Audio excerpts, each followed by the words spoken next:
we stand tall. Words of blades that never fall, debate like warriors brave. Every thought we give and save.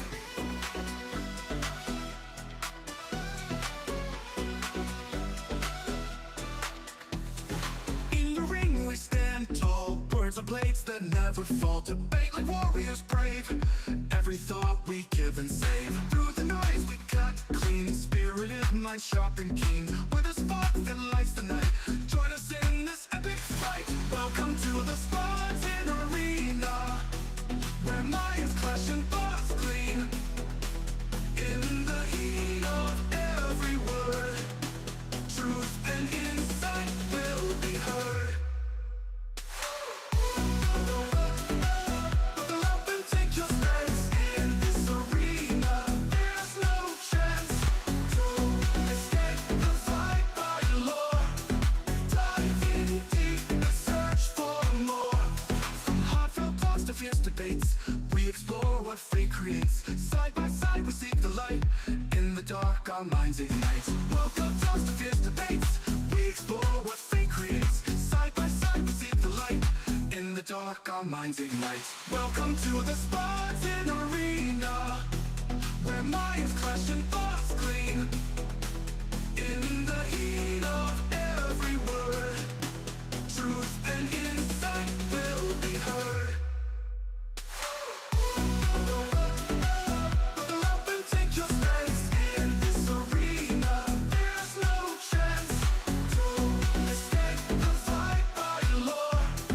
Dive in deep and search for more.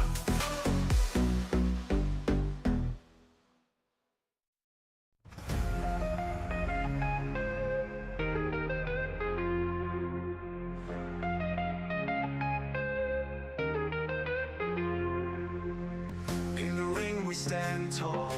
Words are blades that never fall. Debate like warriors brave. Every thought we give and save. Through the noise we cut clean. Spirited minds sharp and keen.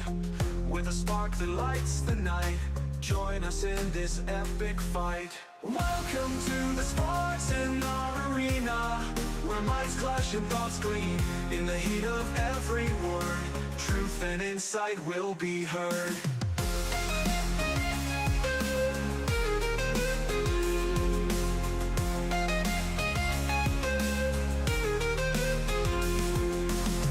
Buckle up and take your stance. In this arena there's no chance to escape the vibrant lore.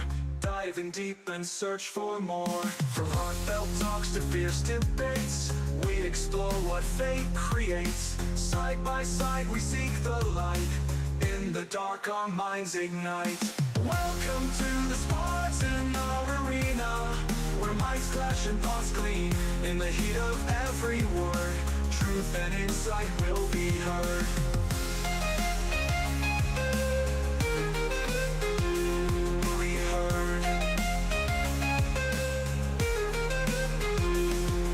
Heard. Will be heard. Will be heard.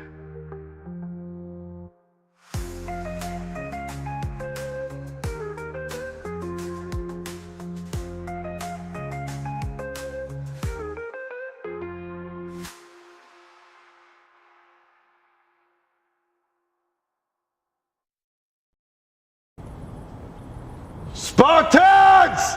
What is your profession?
What is going on, everybody? We're back at it. Excuse me.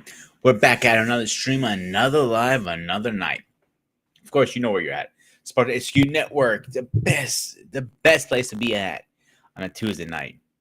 Of course, I can't do this by myself. I gotta bring my little assistant in here. He's so little, Groot outgrew him. Of course, we're talking about Yes, bear paw. Bear paw. Yes, gotcha. bear paw. You think you got away from it?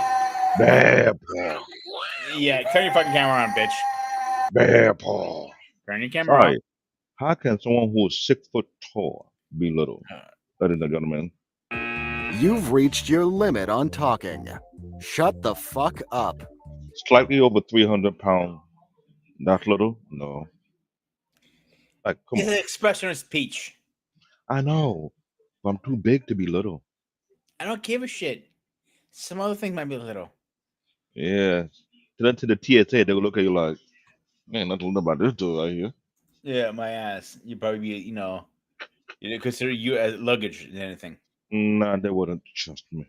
I Trust me, I have my fair share with TSA. They funny. Look at this big. I have a funny Look at story this. about that Look at actually. this big African water buffalo. Like, oh, I'm a water buffalo now. No problem. You come to my country and say that again. See what happens. I actually have a funny story behind that. If you want to hear it really fast. Go ahead. So I was traveling back from Greece with my mom, right? Mhm. And we were going through, I just got my appendix removed, by the way. I was in a wheelchair at the time. No wonder. So I couldn't, walk or anything like that. So whatever, it is what it is. So as we go through the checkout, the Hmm. border patrol, Hmm. our passport, everything's fine. So they said my mom says, "Come here, open the bag." My mom opens the bag. What do you think they find in there? Food. Not only food. Hey Eric, what's going on? So it wasn't just food. Medicine. Stuff like that. It was a frozen rabbit, actually. What do I have? Mm. Yeah, we had That- two. That's still food. Under food category. Yeah. But I thought you meant fresh food. So he takes his knife out, he pokes it. You look at his partner and go, it's frozen. My mother starts talking in Greek, and these guys didn't understand any Greek. He goes, "You son of a bitch! I hope you fucking choke on it." He thinks he's gonna take it for himself. So what he does, takes it and puts it in a bag, wraps it up, and ties it up, and hands it to my mom. Goes, "Here you go. Have a good day." My mom goes, "Run before this motherfucker changes his mind." You didn't get the punchline that you got. Yeah. I get the punch. I get the punchline. Trust me. That was a policy that later on got changed, but it was more toward to people coming from Africa. You guys got lucky. Reason why my mom and my dad used to abuse the system whereby they bring all type of food item across the country, meaning AKA you can buy stuff, put in your luggage, you can buy yambu, all kind of things, put in the luggage. It would not be a problem. Later on they say no, you can't do that no more. I remember my last time coming to the US was back in 1997, and they found out Mhm. coming from Nigeria. So all of a sudden, and they go to a search room. You got Swiss church, didn't you? I was searched like as if I was carrying drugs. I'm like, what the? Nah, they didn't go that far. Oh, But they were thinking about it probably. I was giving a look like if we had to go down that route, then we fighting. So I had to pull my pants down, make sure I got nothing wrapped around me, and I'm looking at them like, what's all this for? Turn to find out, anyone coming from Africa, a certain country, had to be heavily searched. Said don't bring any narcotics. I was like, God damn! Now we search it more. There's a long list of countries have been put on that spotlight. We coming from X, Y, and Z, they're allowed to search you even further. I'm like, damn, no more food, no more food than anything, no Hmm. more. You can't even carry liquid no more under the plane. Yeah, it really depends on the country you're coming from. Like you said, like Greece follows a pretty similar laws and rules to United States, so they don't really fuck with us as much. I Now, know. seeing somebody like your mug, yeah, they're fucking with you no matter what. I If you're told coming you from Africa I'm a or big Canada, I'm a big fella. I know that. But the thing was, I was I'm an young. ugly mug. I didn't say good. I Now, didn't mean a good thing. now, if I'm going there, they're gonna look at me like all I gotta do is mess with the head. What you jiggy with? Now I'm in trouble. And then they just do this. No, here's the problem. They don't do that right now because we are, how you say, there's hostile water right now. Ladies and gentlemen, You, beside my country, a few African countries are now deporting United States citizens out. They're saying we're not having that. So there's beef. I So do. One thing I will say, if you remember watching a movie called Lord of War or Warlord, yeah, Lord of War, it's called with Nicolas Cage. I know Funny thing, that's a true story. He was it is. smuggled I watched guns, it. I watched it several smuggled times. guns in your backwoods, bro. Your country, Africa. No, it's more than just my country. There's about 15 other countries that have warlords that will pay hefty money. Oh, I'm not But denying that, but the movie is based on your country. That's what I said. it's not Nigeria only. It's Nigeria. There's Sierra Leone. There's Togo. Any other country that's still going ongoing with a little. I can't call it tribal war. It's more like militia war going on to this day. That's what's going on right now. Only issue is they're trying to block the pathway into it. The only way they get into selling the guns are mostly from behind, from North Africa region. That's where the Middle East is at. So Oh yeah, yeah. I'm not arguing on that. I'm just saying it came from your side of Ni- the world. That's what I'm saying. Nigeria, they'll be more on the top of the north from other. Remember, I told you there's other country next to the border of North Africa, so they come from that top side Sure. to smuggle. But they can't smuggle that in Nigeria because there's a law. If you get caught smuggling arms, that's the death sentence. You caught smuggling drugs, that's the death sentence. In They're your country? tapping. Yes, if you're smuggling arms, it's a death sentence. If you're smuggling drugs, it's a death sentence. They are mimicking what they saw Japan and some Asian country policy they were doing. They said that's the best way to scare people from doing it. So there's other African countries that have that same logic. If you catch smuggling arms or drugs, it's what it is. Mhm. So they're So not. David, It's funny. so David, when I come up with the word one day or day one, what comes to your head? It's like how you gonna put it. There are multiple meanings. Day one day, either first day of recovery, if you are going to alcoholism or drugs. First day from recovery from a surgery, or first day trying to start a new thing or a new chapter in your life. There's multiple meaning because when you say first day or day one, it applies to many sectors of issues in people's life. Remember that I say surgery. So some people going through a life-saving surgery and they had to start their life all over again from day one. We learn everything they need to do.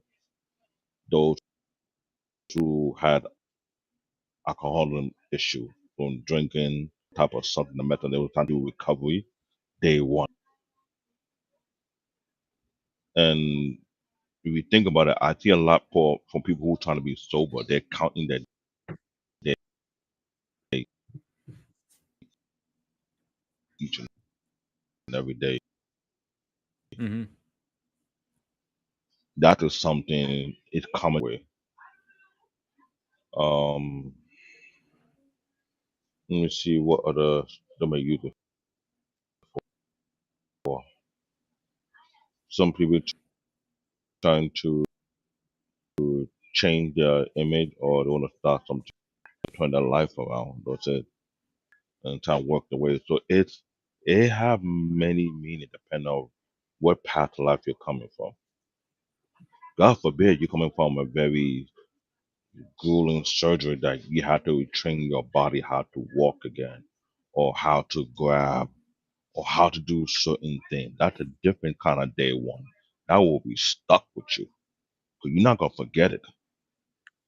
So I'm If more you're coming looking at it from towards the motivation side of it. motivation, that'll be not it. Surgery, motivation day one. Let me overcome this. Yes. Motivation for overcoming alcoholism. Yes. Motivation to come in, of course, substance abuse. Yes. They're all considered motivation part. It's just how you take it. Hmm.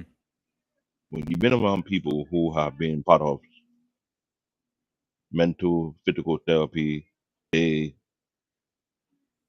Eric, you funny. It is something that you have to look at very different, or you're going through a life changing moment. When people say day one is day one to them. It's a new step. It's a new chapter. It's a new journey. How will I go about this? How would I push through? What tools would I have require of me to make this journey more fulfilling? Yeah, it's motivation. But at the same time, who do you have? What tool do you have for your motivation? That will be a long term question.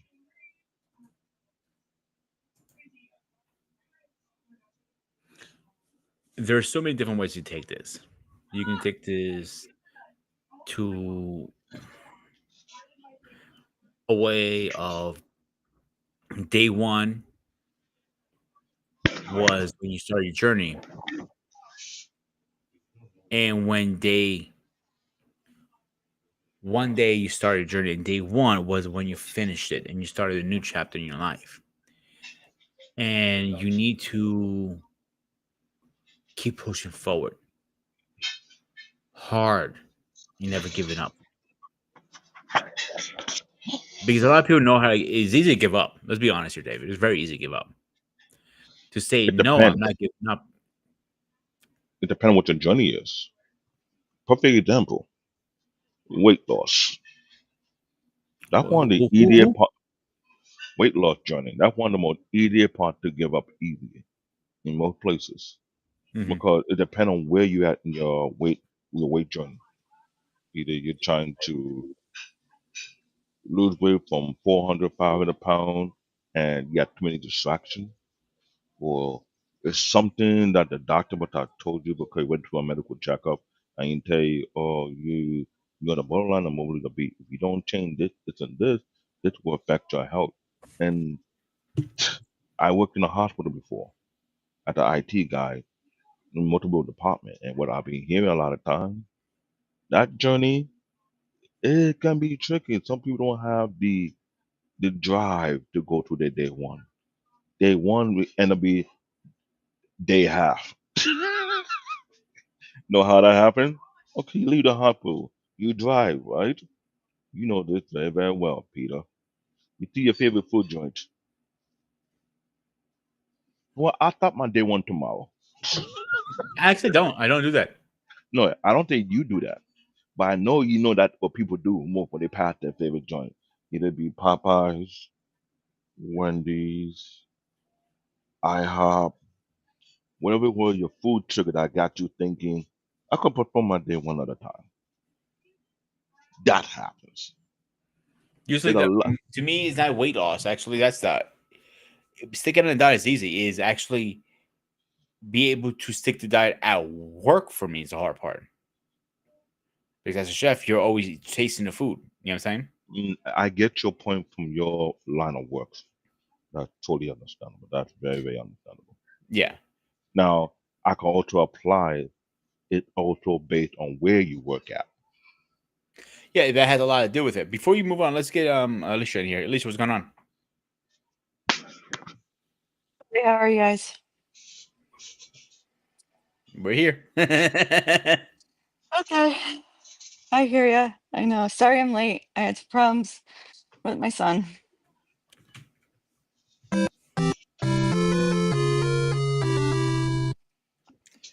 What did Tyler do this time?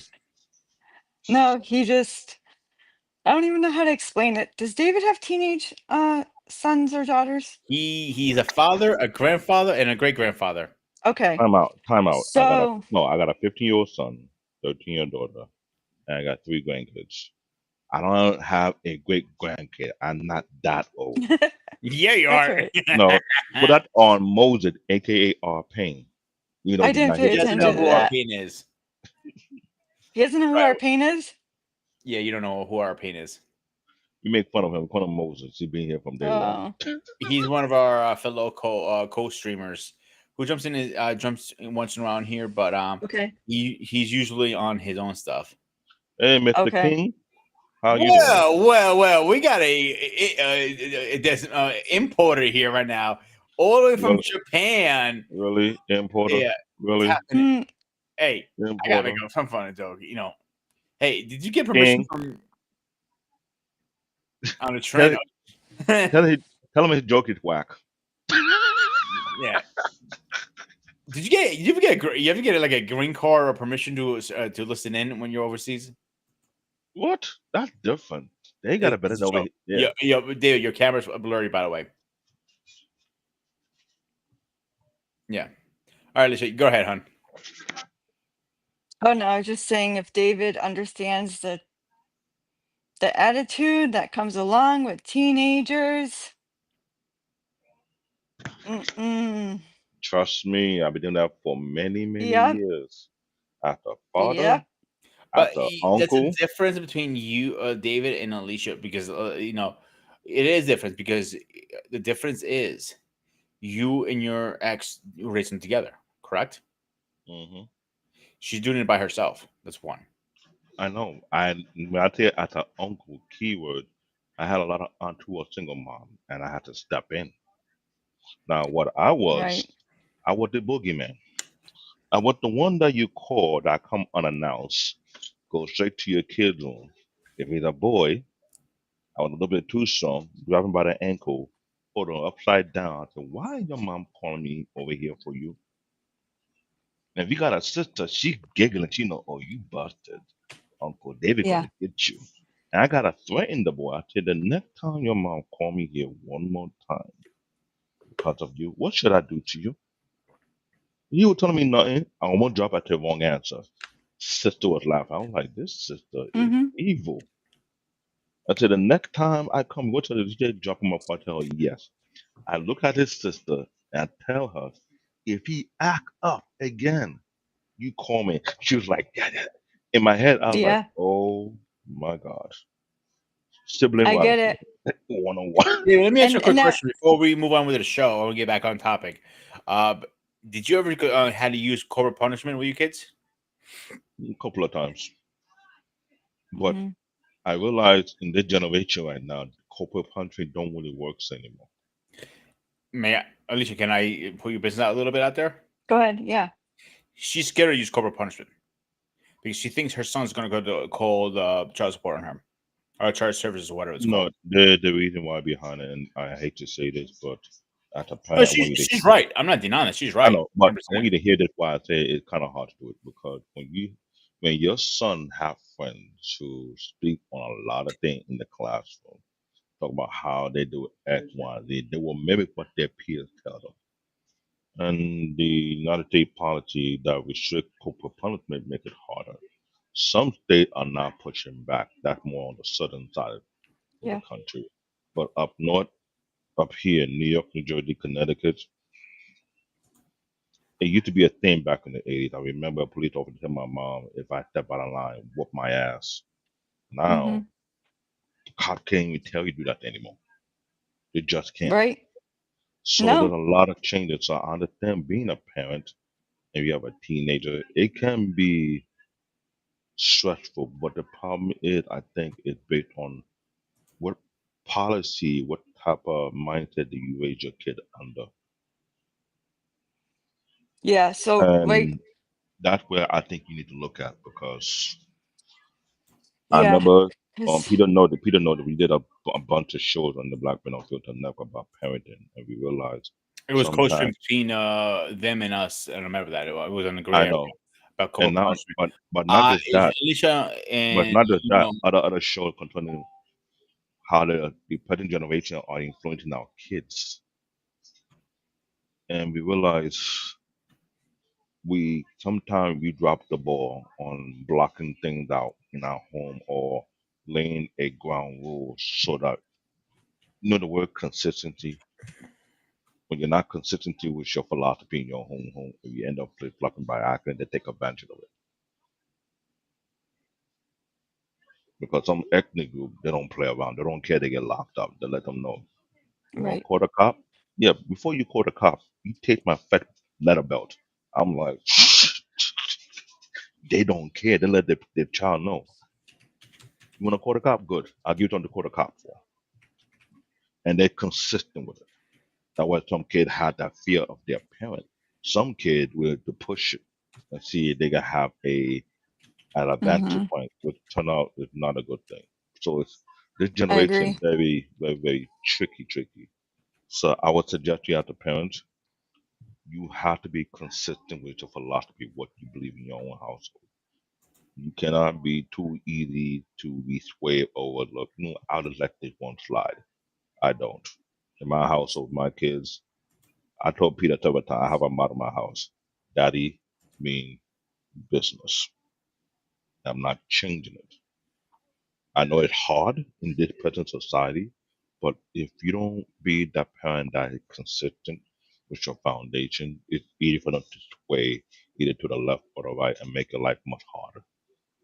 I'm not gonna lie, Mm-hmm. single parent got it harder than both parents. so here's the thing, really fast, and we get back on topic. Mm-hmm. So if I had to use corporate partners with my kids and they call it child services, Mm-hmm. that's fine. But two things might happen. This is probably what child services is going to hear,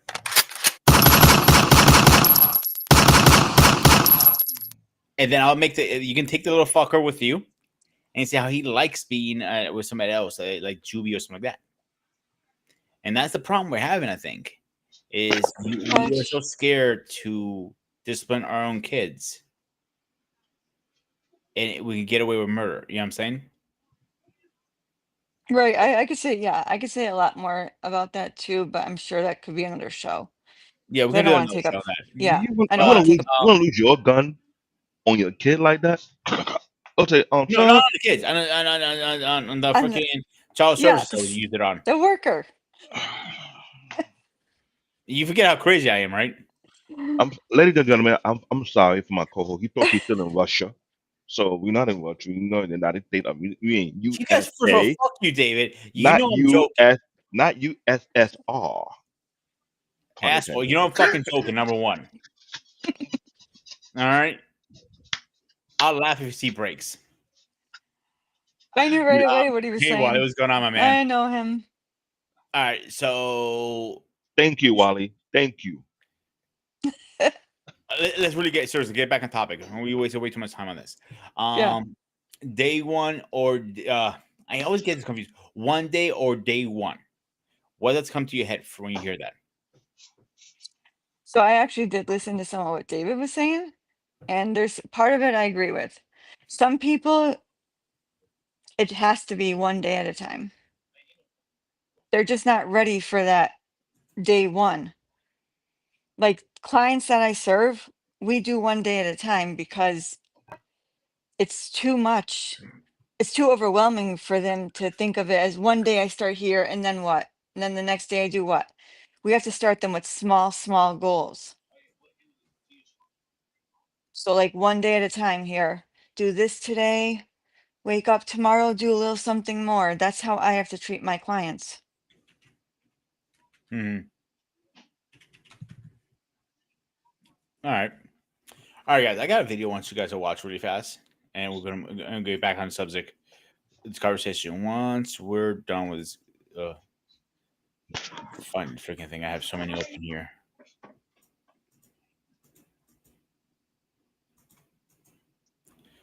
Alicia, before I play this video, to me, you have to promise me one thing. Hmm. You won't drool on this guy. Oh Yeah. God, here we go. Oh Yeah, he's Lord. not my type. All right, guys, ready? The quote goes like this: one day Mhm. or day one. One day or day one. I'll do it one day. Okay? That's up to you. Or day one. The quote goes like this: I get, Mhm. I get that part. That's more related to his journey where he at right now. Because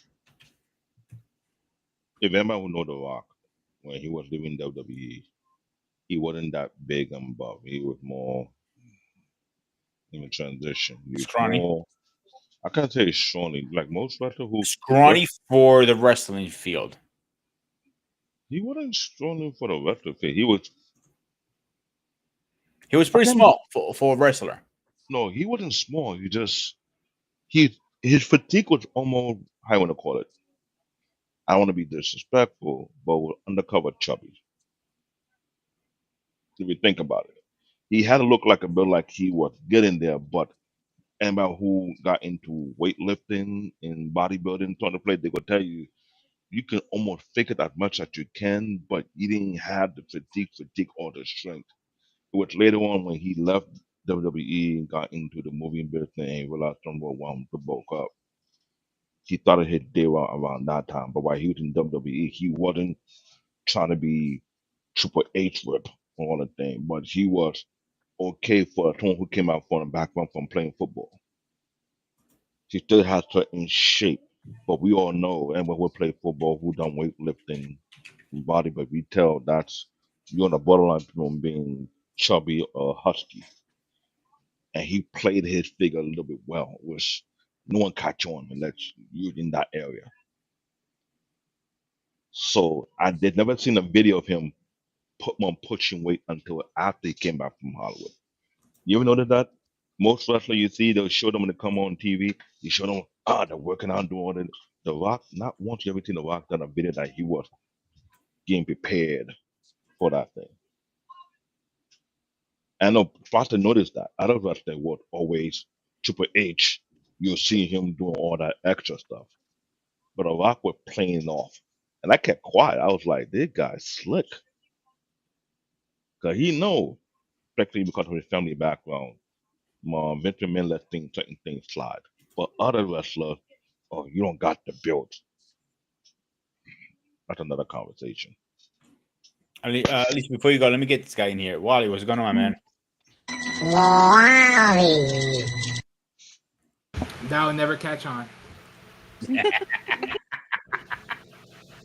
I love doing it to you guys.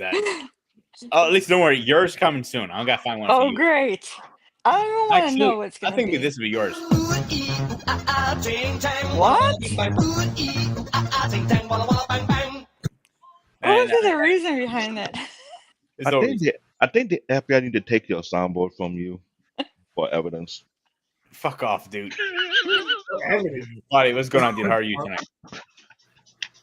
All right. For evidence. Okay, this sounds very trifling. See, my own team's gonna be is having me in the back already. Before Alicia Well, goes no, on, because you said for evidence. So technically, I'm over here saying, well, what do you mean evidence? That's trifling. You're putting a facade. but remember, if you guys get caught, if I get caught, I'm taking you guys with me. Conspiracy theory. He's the one that said it, not me. So yeah, I'm not going to talk about putting Anyway, we got on this Wally talk. Wow, well, I thought you got my side. I don't got no one's side. I'm only saying, what do you mean by evidence? That's what I was asking you for. No worries. I It's got gonna be one of those shows. I already know it. It's gonna be one of those fucking shows tonight. you. It's Asked more us both on the likely panel, so is, All right, Wally, go ahead. What we got on this, brother? okay, where you want me to start on? Whatever. It's up to you, brother. Okay, well, if I'm hitting on from the clip, basically what he was saying, I'll do it one day or day one. Pretty much, it's like I guess the statement is sort of like psychology, right? Like one day, like you say, one day I'm gonna, but it never comes. And then there's day one. Well, hey, everything's a process.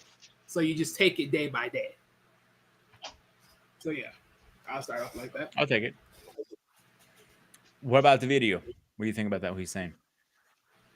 Oh no, that was what I was saying about the video. Oh, my bad. Alicia, you're up. What you got?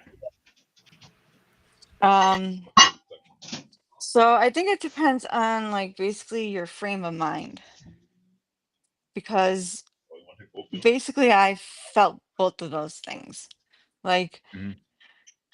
especially going through all this cancer stuff. When I'm feeling good about myself, I feel like I could say day one, I'm ready to take this on and fight this. But then when I'm not feeling very good, like my mindset is just off and I'm just very overwhelmed with things, I'm like, one day, one day I'll get to, I'll get up again. So it really like just reflects on myself, how I'm feeling. Like if I have that motivation, then I'm ready for day one. The question is, how do you get motivation? No, I'm not talking about you, Alicia. I'm talking about everybody in the group tonight. Some people need to hear videos. Some people need to look in the mirror. Me personally, my motivation when people tell me I can't do something. If you sit there and tell me I can't do something, and you know me pretty well, Alicia, I think by now. That's why I'm laughing about it. I'm like, yep. David knows me pretty well too, and Wally too. All three of you knuckleheads know me pretty well. David, if you told me if I cannot do something, what am I going to do? Oh shit, you're muted. My bad. That's my fault. You're See, that's what I'm saying. The dream board is evidence. no, that was actually restream. He's trigger Anyway, happy. I swear to God, I'm going to slap you tonight.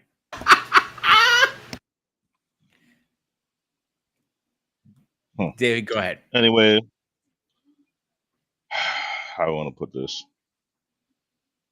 If you tell him he can't do anything, he'll take it out as a challenge. Oh, you trying to tell me I can't do it? I got you. I'm going to prove you wrong. Now, I'm almost similar, but I'm more on the vicious side. Which is a true story. It happened to me a few times in past jobs. Where someone say, I'm not going to do more than 5 deployment, this and that. And I took it as not only that China took as a vendetta, I'm not only always a patch or number, I'm going to embarrass you. I'm going to ridicule. I'm going to demolish you. I'm going to sun you.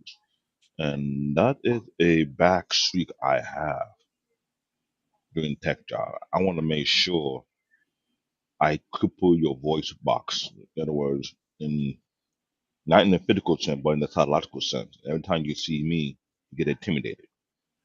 Every time you see me, you realize that I'm out to make a life a living hell. Every time you see me, your peers laughing at you. That was the mindset I had. Because when people tell me, oh, you can't do this, you can't do that, and not only I outperform, I outshine them, they don't that I complain I'm making their job hard because I keep raising the bar too high. I'm like, no, it's not high enough. I want it so high you're on your tippy toes. How about that? And that lead to my disadvantage. I'll end up doing a 4-man workload or maybe a 5-man workload by myself and just make that the exercise. Even though it's not really detrimental me doing that in some work environment, but I want to prove a point. You're not on my level. You would never be on my level. Don't even think you'll be on my level because if you try to, I'm going to sun you.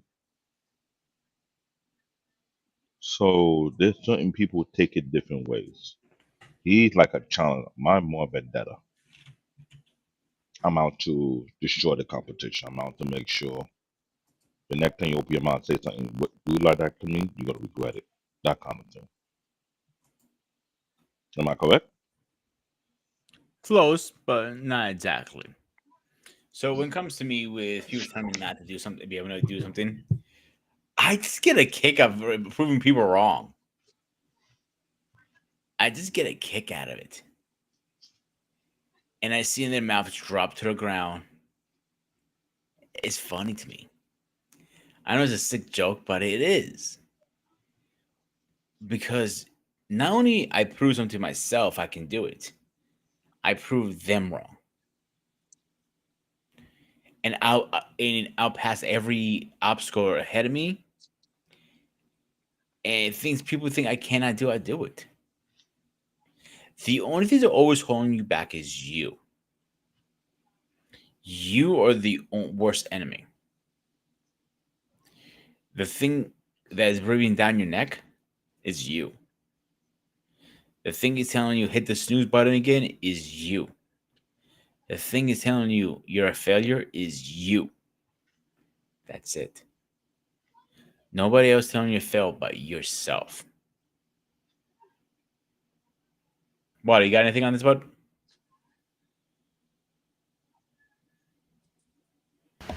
What do you Well, think? as far as yeah, no, I mean, as far as the mindset of just when it comes to like people doubting you, I mean, yeah, no, I think I agree with both. It's like, yeah, you can definitely like when it comes to certain people telling you can't do something, is always the challenge of proving otherwise.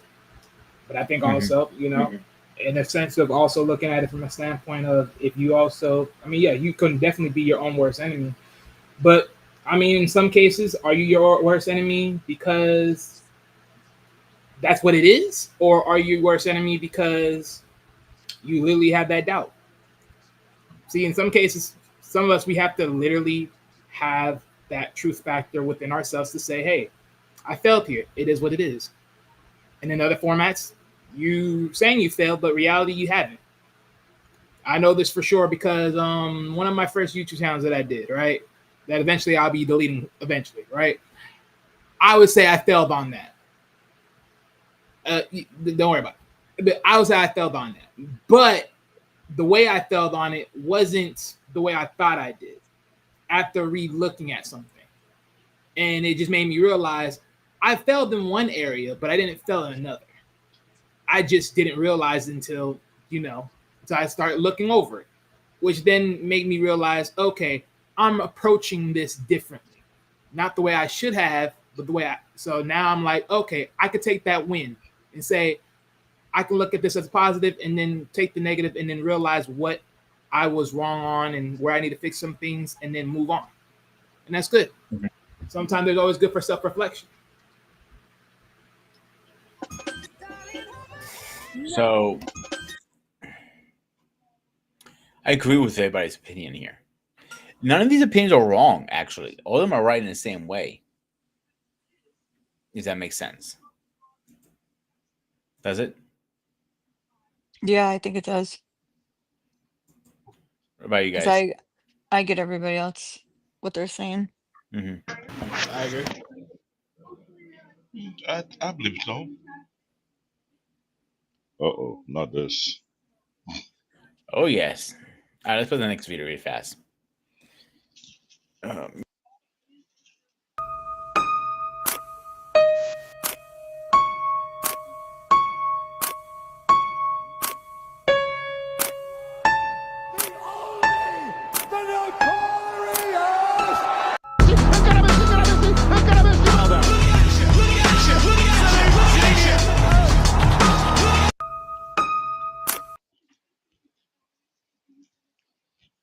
That's more like a journey. The reason I played that, I want to ask you guys a question now. After watching this, what is one thing all of them have in common? They were consistent on the journey. That's one. Go ahead, Wally. They all came from a certain place. Like, you know, everyone comes from a humble beginning, and then they end up raising to a higher state that no one ever think they would ever have came to. Good. Alicia? They all kept going. Everybody had a day one. Start somewhere. Mhm. Someone was soccer, someone was in a ring, someone was just street bowling, someone was just playing basketball, whatever it was. They all had to start from somewhere. And they look back at that. And look back like, holy shit. I use our channel, for example. If you go back and see one of our first couple of streams, they were pretty bad.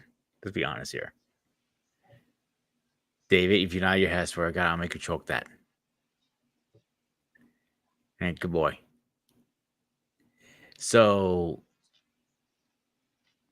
looking back from what that was until now, it's a huge difference, night and day, where we came from. Like that goes with one of my questions tonight. It's gonna be, what is it? What is it? Blah, blah, blah, blah, blah, blah. Let's try this again. If I can speak English, what is the difference between dreaming and doing, and how can we shift that to reality? Go ahead, David. I'm sorry. Why you Dreaming. want to go first? Why do you want to go No, I first? think Or I David go? already got. No, I think David already has his mind rolling. No, go ahead. Dreaming. We see this part of dreaming so much on the YouTube street. So many people are acting as if they are the top goat. They're the 1%ers. But all they do is acting. They don't have the ability to show it. There's nothing wrong with dreaming. But it staying on dream mode for far too long and not then convert from dream mode to actual work mode, that's the problem. There's nothing wrong with having a dream or having a focal point when they achieve, but if you are allergic to doing the hard work, then you remain at the dream. Wally and I can tell we watch a lot of people who lack the work ethic and put in their effort to get where they want to get in life looking for a shortcut. But they see someone who put in the work, who first dreamed and put in the work, and after they got there, you have nothing but haters. And they were trying to either dock you or shame you or tear you down, but they don't like the fact that you were consistent at what you were doing. Hold on. Hold on. And that it's a harsh reality, not only in the YouTube, but in every arena. We know we have people who hate those who were able to put their dream into perspective and do the work to get there. Because they were dreamers, but they didn't have the discipline to put in the effort. So for you to accomplish your dream, it's a taboo to them. That's my thought process. Wally? All right, you said what is? Okay, what was the question again? What is the difference between dreaming and doing, and how can you shift that to reality? All right, so dreaming. So for most people, most people idolize dreaming as some visuals that you see within your sleep, right? Or a concept of where you wish to be, right? Mhm. Within your livelihood, right? But the thing is with dreaming, like pretty much what David said is it's only a dream if you don't put it in practice. This is where doing comes into play, right? Because this is where the proactionary part comes in of actually making it legitimate, where you take those steps, you do the research, you plan things out. If this is your dream, you have to make it a reality. But the biggest things when it comes to dreaming and doing, the thin line is those that you think are there to support you or help you along the way, those will be the ones that will deny you that dream, because it's always best to be safe in what's the word I'm looking for? It's always to be safe in a than to be safe in someone else's, than to be safe in your own ideals. Let me say that, right? Because at the end of the day, let's be real. If you told someone today you had a dream, someone close to you, and they sort of laughed at it or they say you're a fool, understand they're just not for you, right? These people are just not for you. And the sad thing is, most of these people that are not for you are sometimes your closest friends. They're even sometimes your family. And the thing is, you know what? Once you realize this, when you talk about fighting for a dream, fighting for your ideal, this is where it becomes the hardest part, because this is the reality that you have to realize. This is going to start to open your eyes to a lot of things. It's going to start opening your eyes who's with you. It's going to start opening your eyes who's against you. And that journey is where it all starts. And sometimes it's going to be the roughest. but it'll be the greatest thing that ever happened to you. Alicia, you're up.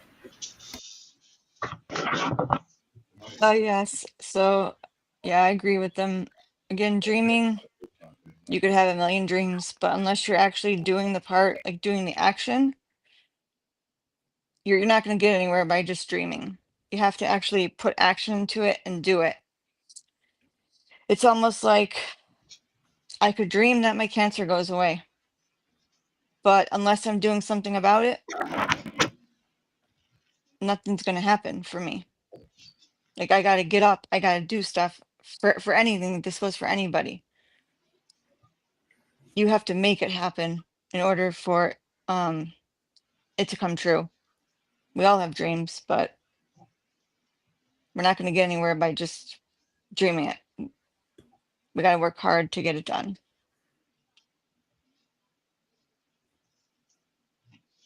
So, what do you think makes people get stuck on day one mindset, and they don't want to start the journey? I would have to take a quote somebody said from an elder. Easy time make weak people, but hard time make strong people.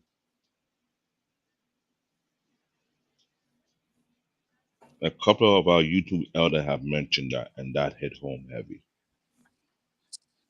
That some people don't have the discipline to move past day one because they don't have the work ethic built into them by those who are before them. There are some who had it easy. They felt like you put a hand on the silver platter, or make it work on a platinum platter. Not today's society. I can honestly say this is a society who is allergic to hard work. People are too damn entitled for what dumb, illogical, uneducated reason. That's my thought process. Wally, you want to go next? All right. So what was the question again? Just Oh, let me notes back up. Sorry about that. What do you think people get stuck on day one mindset? Okay. The question is, why do people get stuck on day one mindset? Mm-hmm. All right. So a little bit. It goes back to a little bit what I said earlier. Is that cautionary tale of support. I think sometimes when it comes to starting day one, whatever it is, right? It may be your goal to lose weight. It may be however it is, whatever you're trying to take up, right? It's always that where is your state of mind towards it? If it's like you're feeling anxiety, going into the gym and being around other people, maybe it's fear of how you may be judged or how you may be looked or seen, or however it is amongst anything else you're doing, right? Because in most cases, in some formalities, depending on what you're doing and whatever you're trying to reach as a dream, either a dream body or a dream project or whatever, it's always that idea of you don't believe in yourself, which is pretty much your worst enemy, right? You're that shadow that's constantly telling yourself you can't do this, why you're here, why you're bothering. Do you not know you're embarrassing yourself? Something, whatever is in your head, whatever is constantly making you feel negative about yourself, that doesn't want you to leave plot A to go to plot B. Because as we all know, you heard this very popular phrase, with every level there's a new devil. And if you haven't been able to defeat stage A, how can you get to B? You can't beat B, how can you get to C? You can't beat C, how can you get to D? Right? And just like, so when you think about those things, if you're already not, quote unquote, confident, if there's no drive, there's no desire, if you're not already truly positive about making that step, you're always stuck. So, that right there is that cautionary thing right there that sort of defeats people on day one from ever doing anything.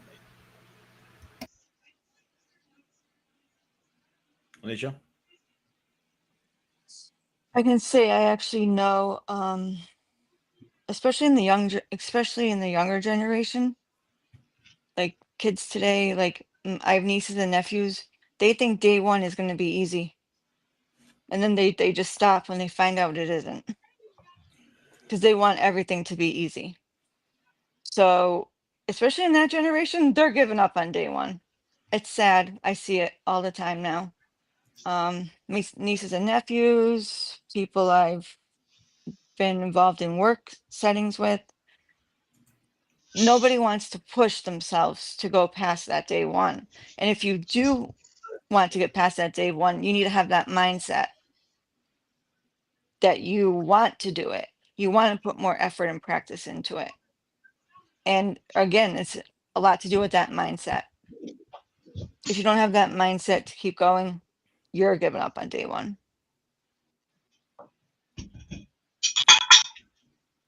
Okay. I think you need to come in with a mindset of a killer mentality almost. Because if you go in a mindset you're gonna fail, you're gonna fail. I believe you get two roads in ahead of you. The easy road that this is gonna be easy, walk, whatever, and the hard road. But the hard road, you get more reward in the end. But it's not for the weak heart. You have to push forward and hard that way. So which road do you take? I'll take the hard road.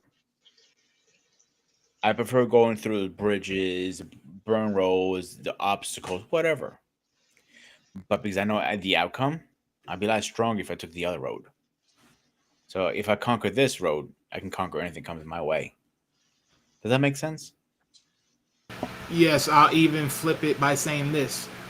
Go I'd ahead. rather choose option B than choose option A, because if I already experienced option B and then live in option A, I really will never lose option B, because even if I were to end up in option B again, I know what it means to be there. Now, if someone lives in option A and goes through option A and ends up in option B, they do not know what to do with themselves. Mhm. They have a longer road ahead of them. All right, before we move on, let's welcome Mariana to the panel. Wrong button. Hey, hang on. I hit the wrong button. There we go.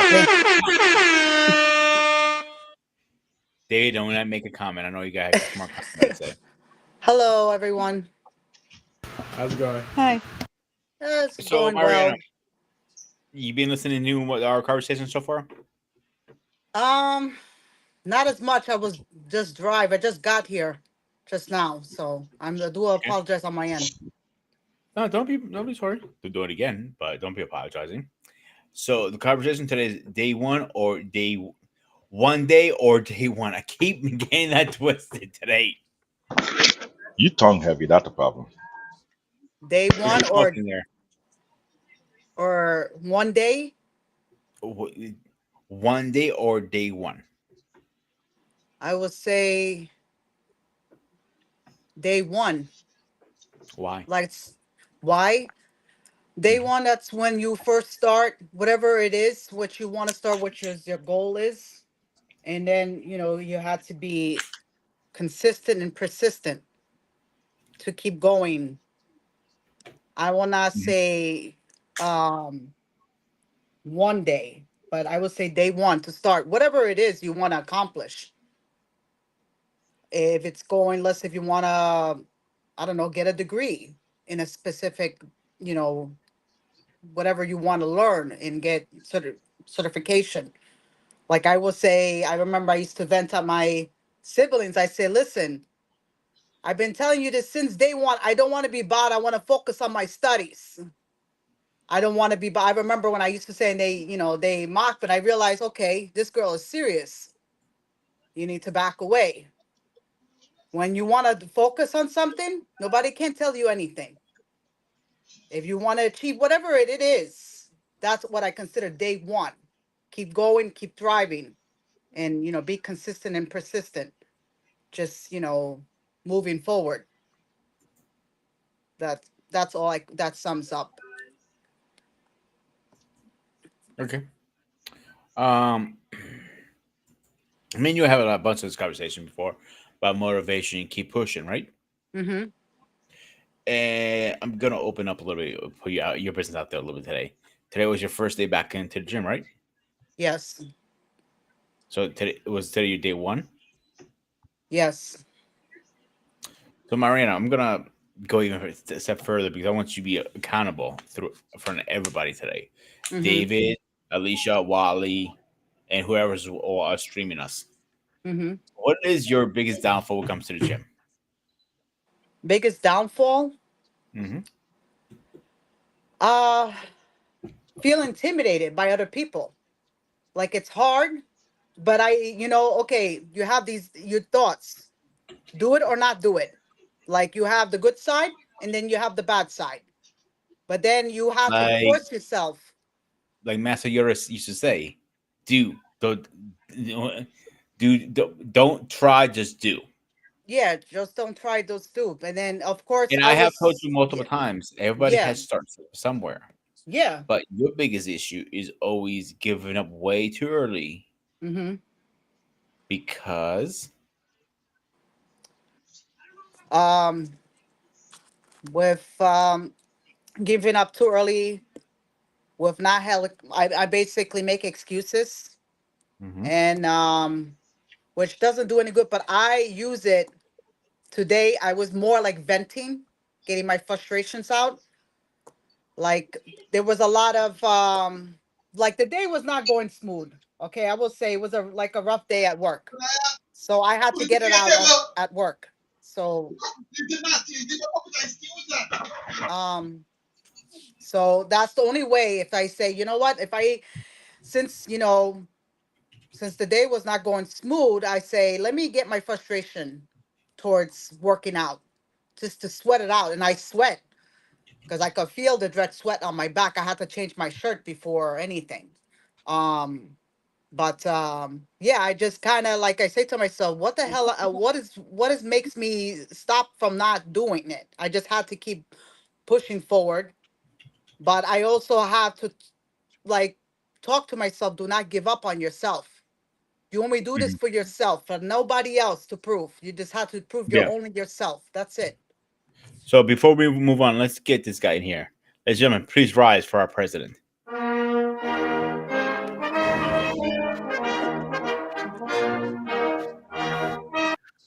Mr. President, how are you doing tonight? For a moment, Working. I thought that was a. You're working. How is the Yeah, top secret all, project working with Skynet?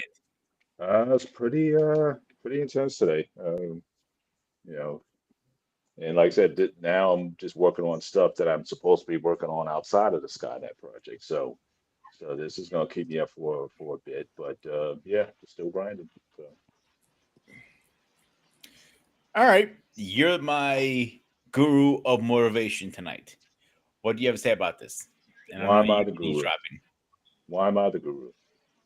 because you're the one who's always motivated. Uh, yeah, because I want to eat.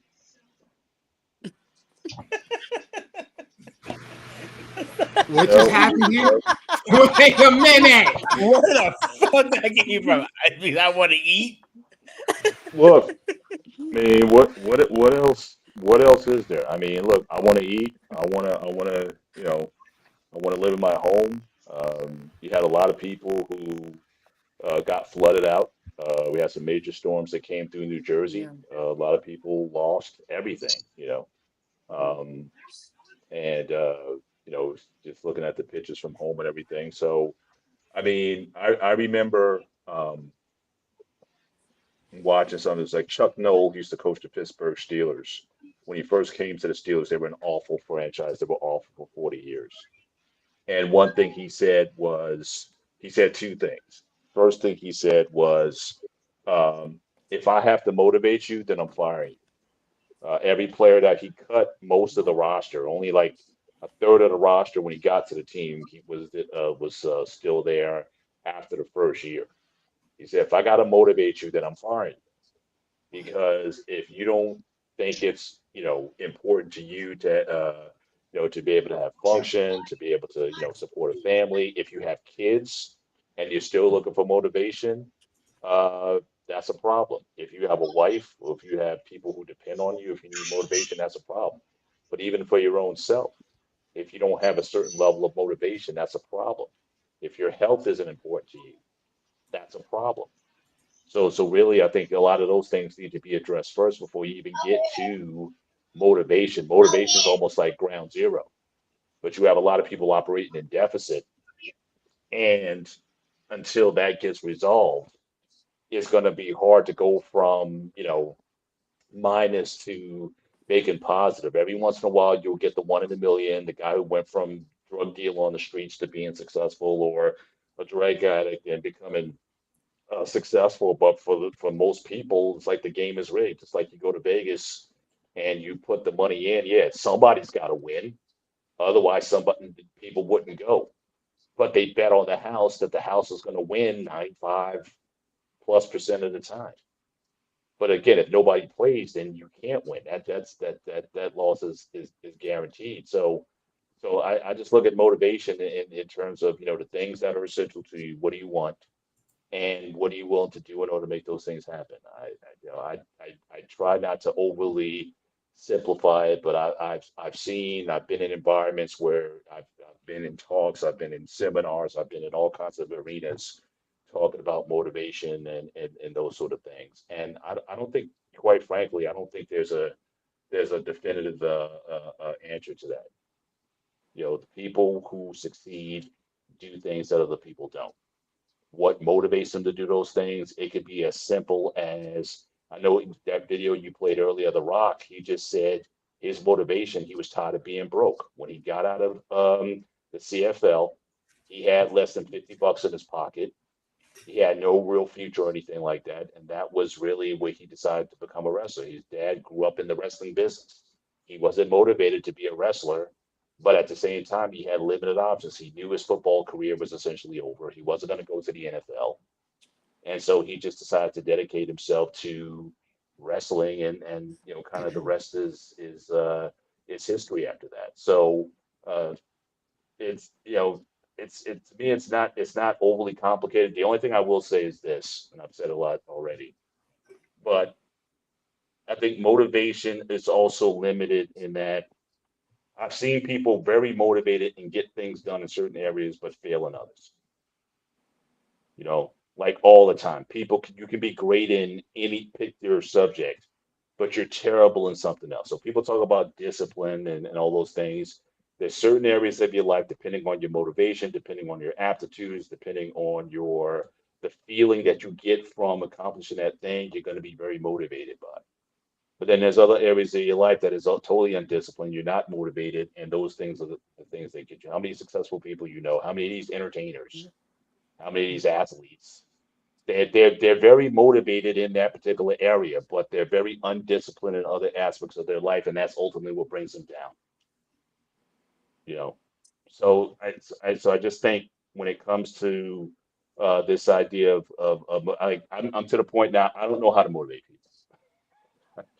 I thought I could be like, yeah, but people think about, yeah, you should be a motivational coach or whatnot. I kind of play with the idea. I don't know if I know how to motivate people. All I can do is I just show my grind and what I do.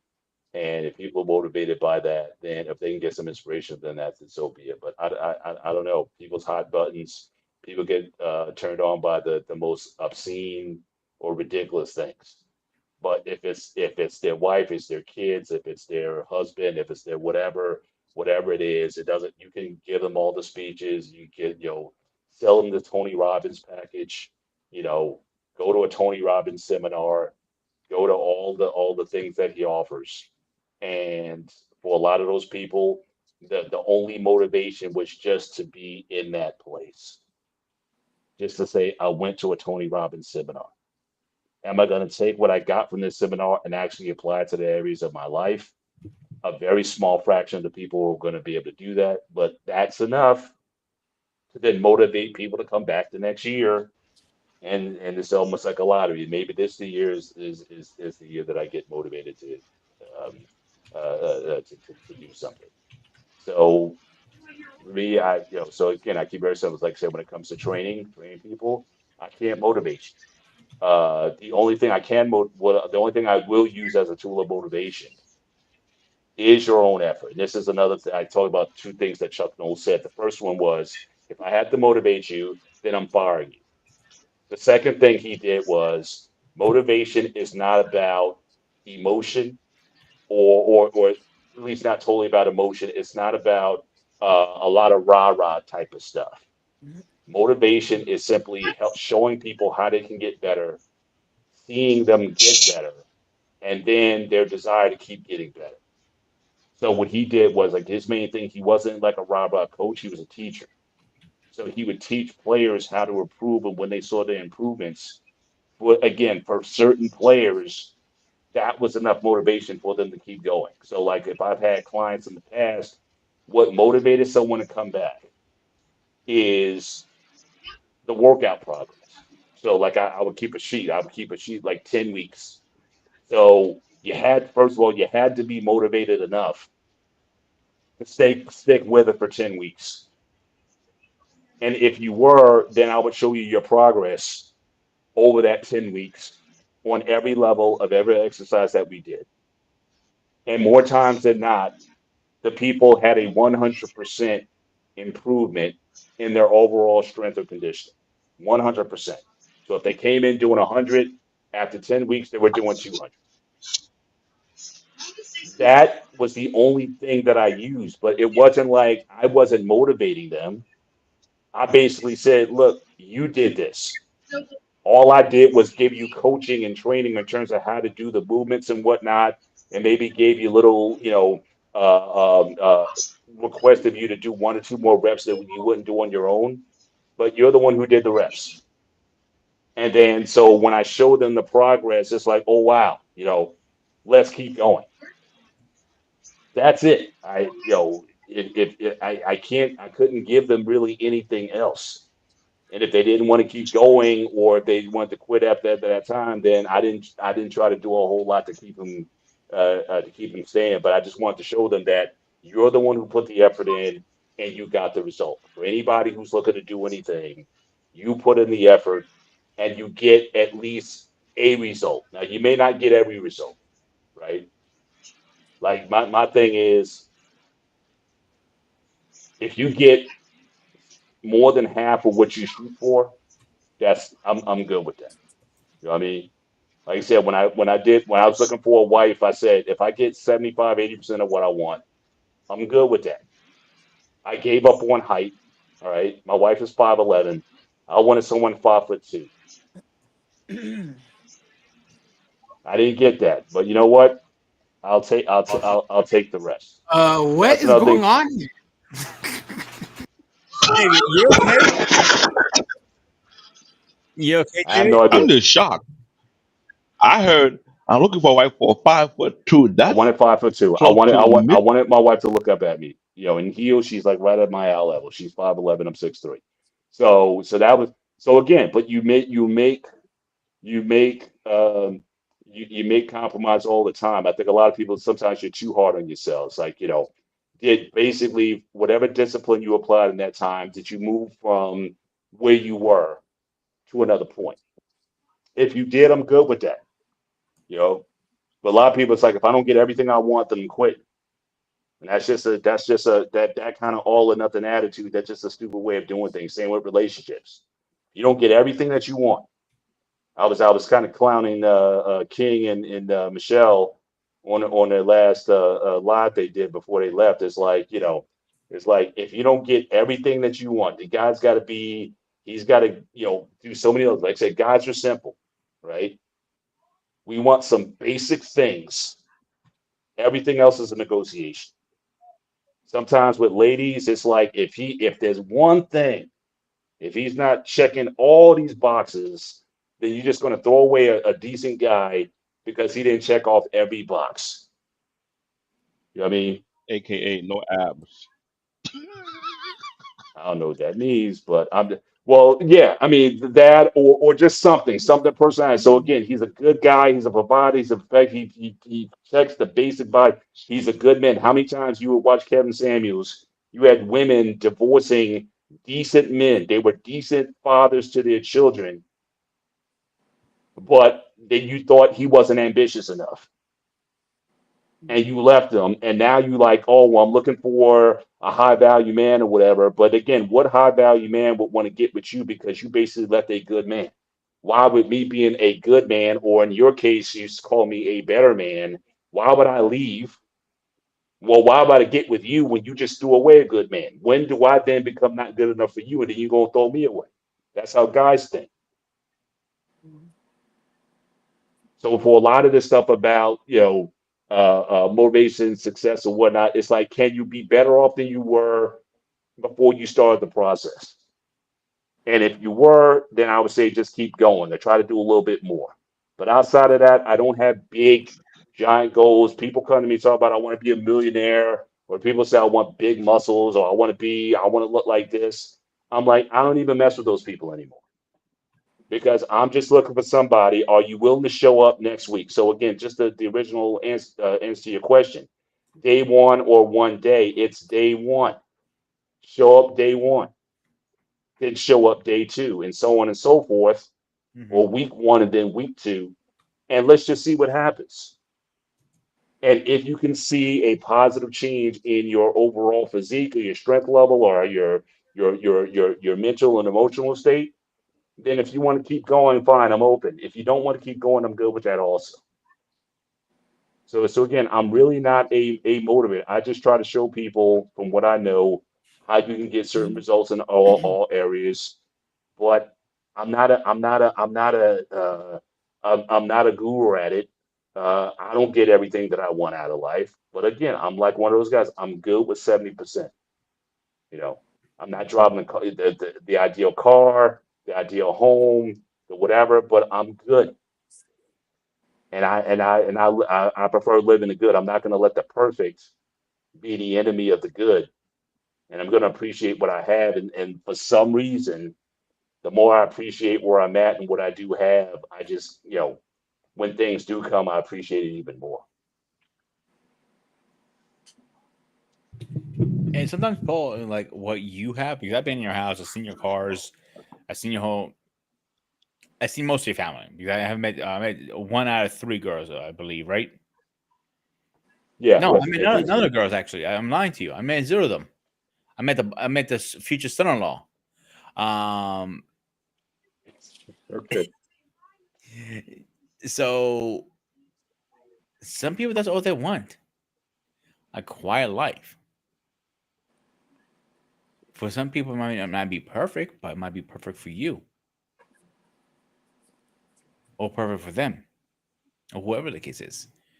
Sometimes quiet is better. Some people say, "Oh, I wish that they had," like you said, you want the abs, the muscles, the big, the money, the hot chick, and everything. But sometimes that's not everything in life. Go ahead, David. I'm not going to ask about the 5-2 preference, but for the people who come to Paul Ben about getting big muscle, did they think you're Dr. Miami, that you are transplant big muscle on them? Because we I'm saying that because you and I both understand fitness and weightlifting, big muscle. Did they even have the temperament to go through the ringing process to get big muscle? That is the question. Unless they want to take shortcut because Mr. Bennett, yes, he understands it very well. Big muscle is not all that it crack up to be. When you have big muscle, it can end up becoming a hindrance. I was one person who hated having too much big muscle because I felt like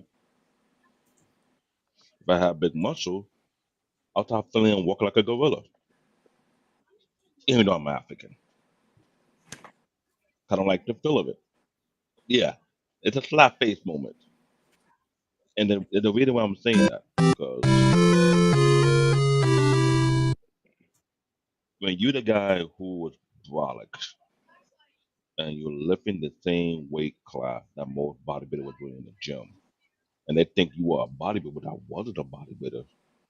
You get pulled to that little routine. They want you to do the same time. I'm not doing the same thing. I'm lifting the same weight they have with more rep. I was trying to get strong, but I didn't want to have big muscle because I used to make fun of bodybuilders. They so huge they can't touch their back pocket. That was a joke. Or They're so their arms so huge. big they can't wipe their ass, kind of thing. That's even worse. And that's my thing. So I don't get the big muscle concept because I was heavily debunked while I was in my own country. And I saw someone who didn't have big muscles. That was one. Who was beyond brolic. That's true. Was lifting 3 times more than what big muscle do cannot lift. And I bet he's more friend. That what changed my concept about strength.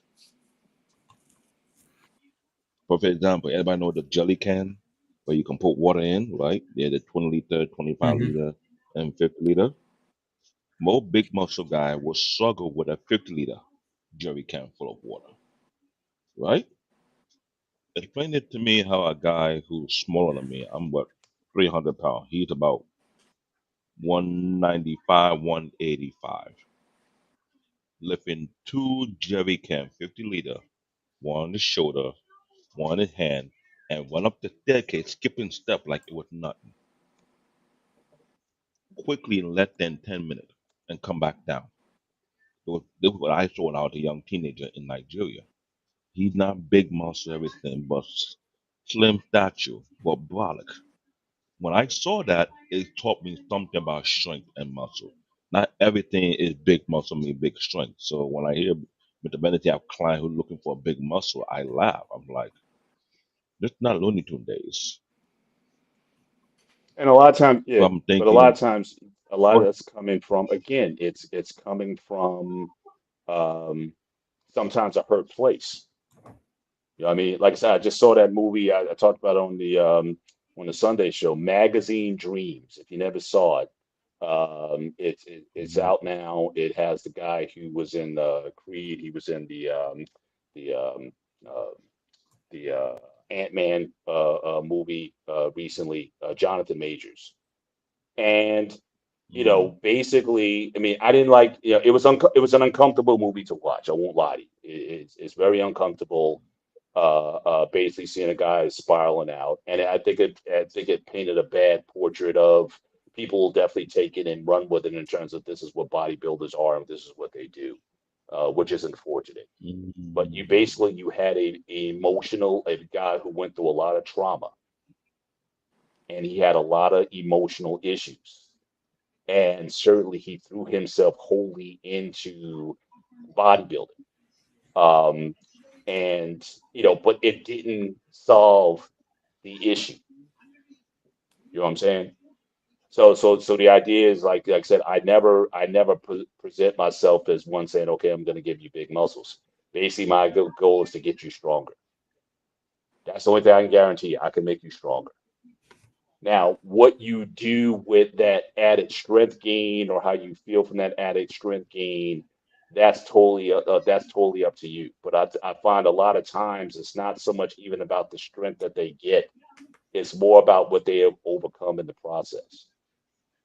And so, for a lot of people, it's you know a lot of things that they say that they want in life: big muscles, money, cars, women, whatever it is. It's a mask for something else that's missing.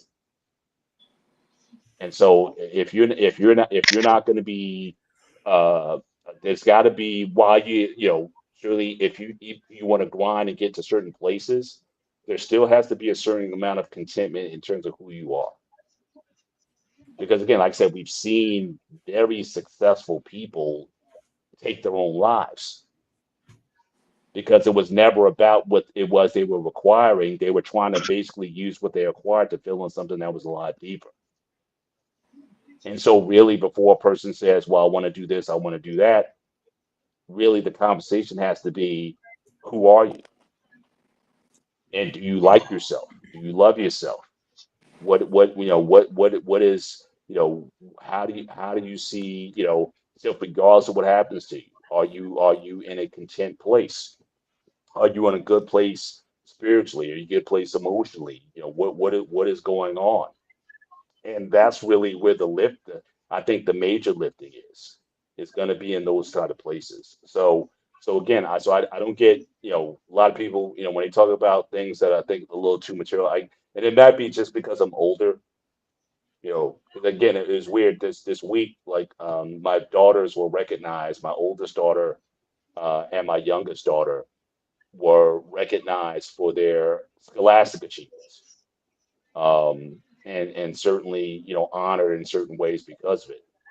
And as much as and I didn't even know, because when you look at the resume of what they did, and I'm like looking at them, it's like, wow, you guys have really done a lot. It's certainly, there's a lot to be proud of there. But at the same time, there's a piece of me that's saying that's all nice, but I'll trade all that for simply for them to be people,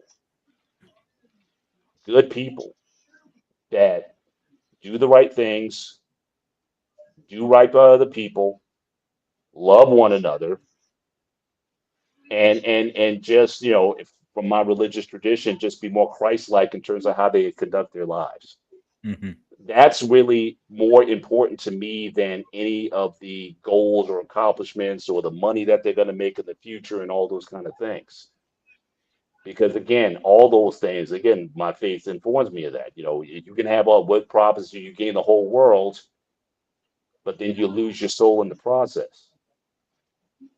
So I think for me, the real ambition, I think, should be something on the inside. Who are you as a person?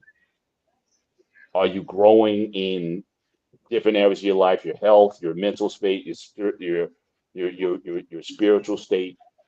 And it's not to say that, again, having those things is bad in and of itself. There's nothing wrong with having money. I'm not one of these guys who's committed to poverty. I'm not a monk or something like that. But I think there has to be a balance to these things. And I think sometimes the over pursuit of certain endeavors at the expense of other things that are just as important. I think those are things that people need to look at in their, goal making process and how they evaluate things. It really has to be about, again, the person that you want to be, more so than the things that you accumulated, what you have. So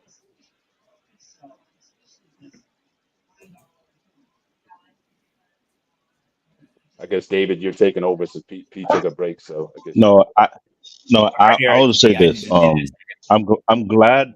I'm glad you mentioned it that way, because that was something that I've been observing when I decided to take a break of helping to train other people in the fitness journey out here in New York City at a point in time. Because in that same mindset you had, I had the same mindset. What's your actual goal? Some guys had a goal either for health reason because of what they got from the medical doctor checkup they went through. I get it. But when it comes to the females, what I've observed is it's a mixed baggage. Some are, I hate to say it, it's not like they were chasing a dream, they were chasing an image. They want to clone themselves to someone that they're not, and not realize it's not healthy. So I'm glad you mentioned it. It's not about day one day. What's your end goal? What are you trying to accomplish or achieve? Because anyone who understands weightlifting and weight training is not that simple. But also, if you're not well knowledgeable about what you're doing, you can actually hurt yourself in the process. It's safe to say, Mr. Bennett, you know that's what I do. Some people willing to cut corner to achieve so-called big muscles, which can lead to a major downward spiral if not careful. yeah, And it's something even I, I try not to act like I didn't see it while I was in the gym, but I saw a few fella what actually was juicing just to get big muscle, and I'm looking at them like, Do you not realize though you idolizing had it worse doing the same path you're taking? Like, what's the purpose of that? So it bugged me. So that question always comes to my mind. I don't think it's a day one day issue. What were they trying to achieve? David, I'll give you a great example. Like I hear it all the time. A lot of people want like uh I can't remember his name. The actor who plays Thor. His arms have his arm and Chris Evans' chest, and they're making all this thing. But in reality, you cannot have that. It's envy. It's body envy. It's called actually. Same thing with beard. Like I wish my beard was so long, to the length like the Kronos beard. Like I always keep saying, I'm gonna go and do a Kronos beard one day, and hopefully my beard will grow that far long. David, I will. You know what? You've reached your limit on talking. Shut the fuck up. Boom, blazing middle finger. So I don't want to get, and it's this thing called beer envy. Yes, you heard me right. It's called beer envy. It's a real thing. I'm not even joking. Like Really? a real thing. There's beer envy out there. Yeah, it's a real thing. I'm not even joking. I'm not shitting you one bit, bro. It's a real fucking thing. When I heard of it, I Interesting. fell out of my chair the first time. It's about 3 or 4 years ago I heard it first. Like, it's such thing as beer envy? I'm like, yeah. People are jealous of other men's beard. It's a thing that's straight through. Like, there's long beards who grow long. Okay, well, okay. I'm sorry, Wally? No. Because when I thought of you saying beard envy, I'm thinking like, okay, so wait a minute, other men with beards are having like envy of other people's beards, or you talking about in general, like certain people that can't build beards? It can go either way. So it can go some people who cannot grow a beard.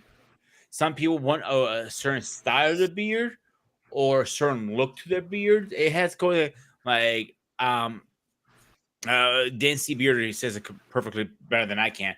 He wants his beard a certain way, but he knows his beard doesn't grow like that.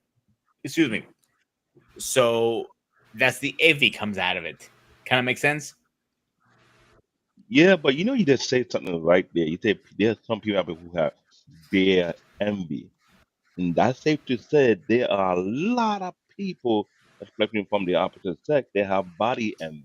I said that before too. When you want to assert, Because this way you have the BBL movement going on. Because they can have a certain shape. They're willing to risk their life to get that particular shape. yeah. The plastic surgery shit, I think, is bullshit.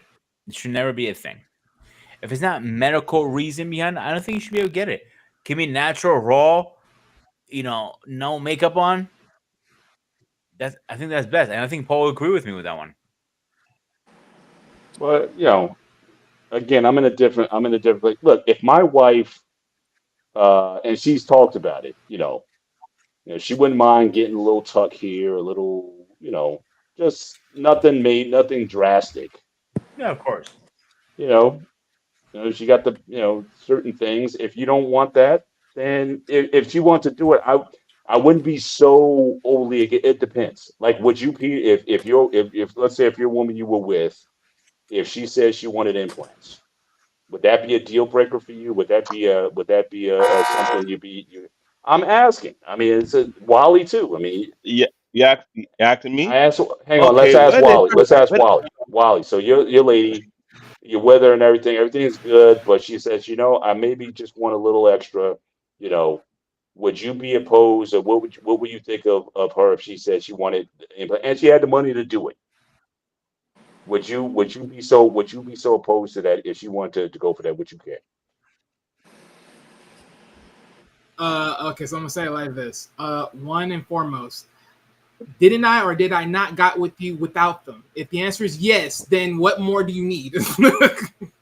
I'm just gonna be honest from that standpoint. Now, granted, look, for her own affiliation, by all means, do as you please. That is yours. But it ain't gonna feel the same if you get them. I ain't gonna lie. But hey. You don't think the relationship would survive? I wouldn't say it wouldn't survive because again, that's just that.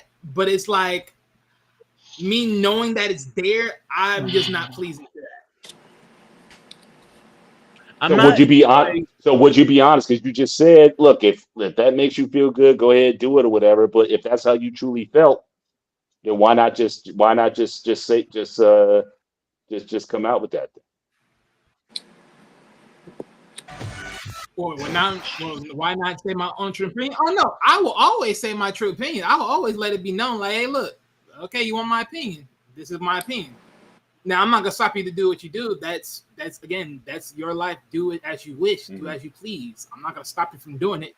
You're your own person. But understand it just won't be the same. I'm not, because I know it's there. I'm not feeling that. Mhm. So you Can I I answer don't that need you. I question? didn't need you to do any much more than what you already had. When we came and we were right there and this and that, I knew what you had. I know what you're working with. I didn't walk away. I was good with what you had. Like, so wait a come minute. on So now. so Like, okay. So wait. now if you feel So let's just say you're all right. Again, I don't know. You know, you seem like a pretty self-assured, self-confident guy. But what if you went on your own fitness journey? And let's just say you went and you did a body, but you did it through hard work and sheer effort. Like we've seen it, like you've had two couples get together, they're both overweight. Then one gets the motivation to go and lose all this weight, lose 50, 60, 70 pounds, 100 pounds or whatever. And now it's like the relationship is such because now it's like either the other person, they may still be rocking with the other one, but the other one's feeling intimidated by the fact that, oh, this person, we used to be fine and everything, and now they eat differently, and we can't go to certain places and do certain things or whatever. So again, you could go on that same kind of transformation. But if you're saying that basically the person who you met them, they basically got to kind of stay the way they are. If I met you that way, you stay that way. That is, I guess that goes both ways also. So when a woman meets you, you're not gonna go on some sort of fitness journey or whatever to transform your body then, because you'll basically be another person than you were when she first met them. I guess I'm just trying to okay, figure well out what then, the so degrees are here. I'm just trying to get all a right. better So look, understanding. so based upon what you just said there, right? What I'm saying is this, right? When I say, when I met you, when we talked, everything of that nature, and I knew what you were working with, and I still dealt with you from there. That means there was nothing much more of a, because again, this is your question. Your question was if she felt like she needed an adjustment because she didn't love her appearance at that point in time. Again, by all means, go do what you wish to do. That's on you. I'm not gonna control your body. That's not really my place. I really don't care. That's not my place. But honestly, for me, it was never nothing for me that made me feel like, oh, I didn't love your body the way it was at the point of when we were in the relationship right then and there. Meaning at the tone it was, however it is. There was nothing about you needed improvement, nothing of that. I never felt that way about you. I'm never gonna tell you that either, because again, why would I be there if I need to tell you that? That's stupid. So that's what I'm saying. I think it's again Hang on, you said why that would you also tell goes her to a that? point of, huh? Would Well, you? yeah, no, because my thing is again, I said why would I tell you that? Because in a sense of like, again, if I'm there with you in a relationship, that means I love what I see. I wouldn't tell you, oh, you need an adjustment. That's stupid. so if Well, we're no, to, of course not. If you know what you love what you see, but you would still tell her, that she's doing it for you, right? I mean, you would still compliment her and tell her how good she was as is, right? Yeah, of course. I always Okay. make No, sure she's feel comfortable by I thought herself. I was hearing something. I thought I was hearing something different. So just so wanted to. No. That's really what I was saying. Like, no, because I at that point, if I'm loving you where you're at, like already as it is, right? Of course, I'm always gonna be on you. Like, I love you. Like, I enjoy what you are. Like, that's just what it is. Mhm. so personally, Let me ask you that question right. because what Mr. Paul Bennett, but when he break down on his questioning, it's very very tricky, and I'm glad he said it in that way because in my mind when he mentioned that question and he brought out the criteria, if you two couple who was fat decide to lose weight, one lost 50 to 100 pounds looking for them, but the other one feel kind of intimidated. I question the emotional foundation on that part because In most cases, we've seen that it's because of medical reason they decide to lose weight, and that is more common in this country, whereby certain people body mass or body structure cannot maintain that weight class on them because it causes a lot of medical harm. So that's the first I'm going to ask. But in the initial question about if my woman want to do plastic surgery, the question I'm going to ask her is this: if we have talked about this and we know that this path brings a extra huge load or emotional baggage, and not only emotional baggage but physical baggage, would it be fair if I do the same to you? We will say it that way because we all know when we enter that particular path or the BBL route, it's not just emotional baggage; it comes with a physical baggage as well. What if where we went to go get done was not done properly? Where would that lead to? Because if guys were to do the same exact thing, you know how women would say, "Oh, we men stress them out in some kind of shape or form." I see that look in your face, Petey. I know you heard that before. So I decided to put an extra emotional Finish what baggage. you say. I got my own opinion on this thing before you. Yeah, and let's Okay, get the ladies in here because Yeah, they're obviously I, going I feel next. like yeah. they're going there 'cause that's my thought part. 'Cause I found that it's a very trick question. It's a very good question, but it's a question I think we need to have a show on based on later on in the time because I feel in the relationship dynamic there's a lot of mistreatment taking place on both That ends. is a good show. My Yeah, thing, just my thing, I don't believe in BBL. It's yeah, but that no, is no, no. I don't know if you want to do that as a gray area or a Tuesday show, but that is body transformation or drastic body transformations or We can have whatnot. that That might be a conversation decent on topic. our one of our meetings. So yeah. Yeah, we can talk about it. Yeah. So That's my thought process. it really depends why she's doing it. If she's doing it for medical reasons, fine. I can't argue that. But if she wants to do it for herself, just for hell of it, and for no rhyme or reason, yeah, we need to have a long conversation about this.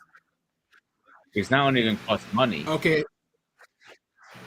it's going to cost time and effort and all this stuff, recovery, all that shit.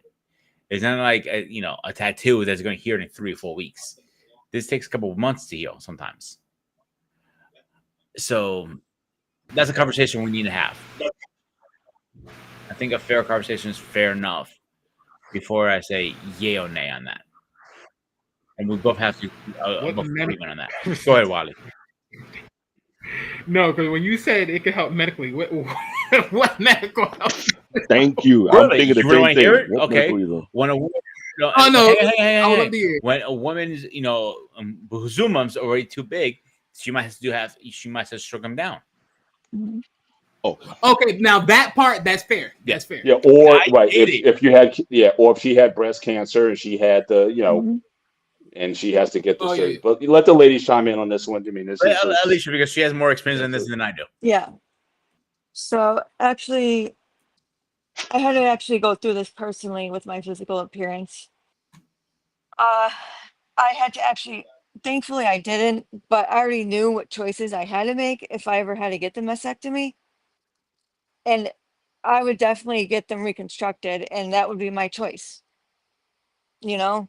Um, but there's many other reasons too, like physical things that take on the part of your chest, where it could physically, you could be in pain, back pain, walking, any surgeries. And to me, like, it's my body, like, unless there was a significant reason that a guy was telling me, no, you cannot do it, it's my body. I'm going to do what I want. I'm like, I even had to go through my hair loss recently. So that was another part of my physical appearance. And I had certain people tell me certain things. And again, I like to stick to what's going to make me feel comfortable because I really, really, my hair loss, Thankfully, I didn't have to have a mastectomy, so I didn't have to go through that feeling. But I went through a whole feeling with my physical appearance with my hair loss. And there was months people were trying to tell me, just be yourself, just be yourself. I would not go anywhere without my wig on. It was just my hair was always long.